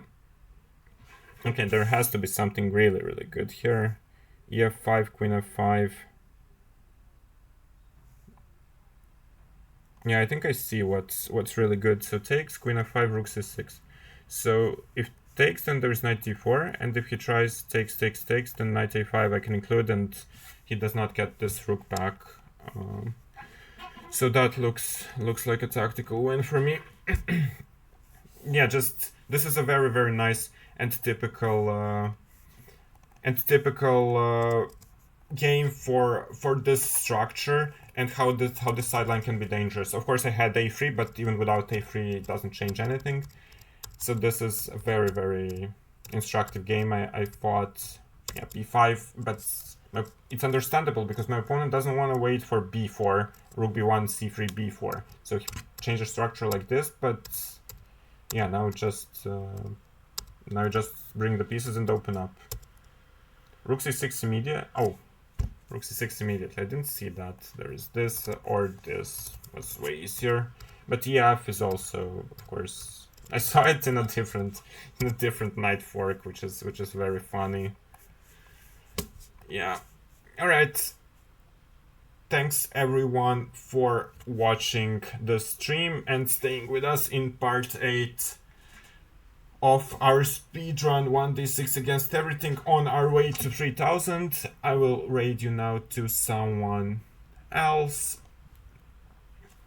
and I will see you guys some other time. Again, apologies that I played really badly this part, but it will be better next time. Thanks again. We're going to raid GM Tom Skantans from Latvia. Very nice, very strong GM and a very nice guy in person. So let's stick for the raid, and I'm not sure if I'll be back in the evening, or no, in the evening I won't be back, but maybe in the afternoon. We will see. If not, then tomorrow. This part is on YouTube. This part will be on YouTube tomorrow, and yeah. Okay, have a great one. Bye bye.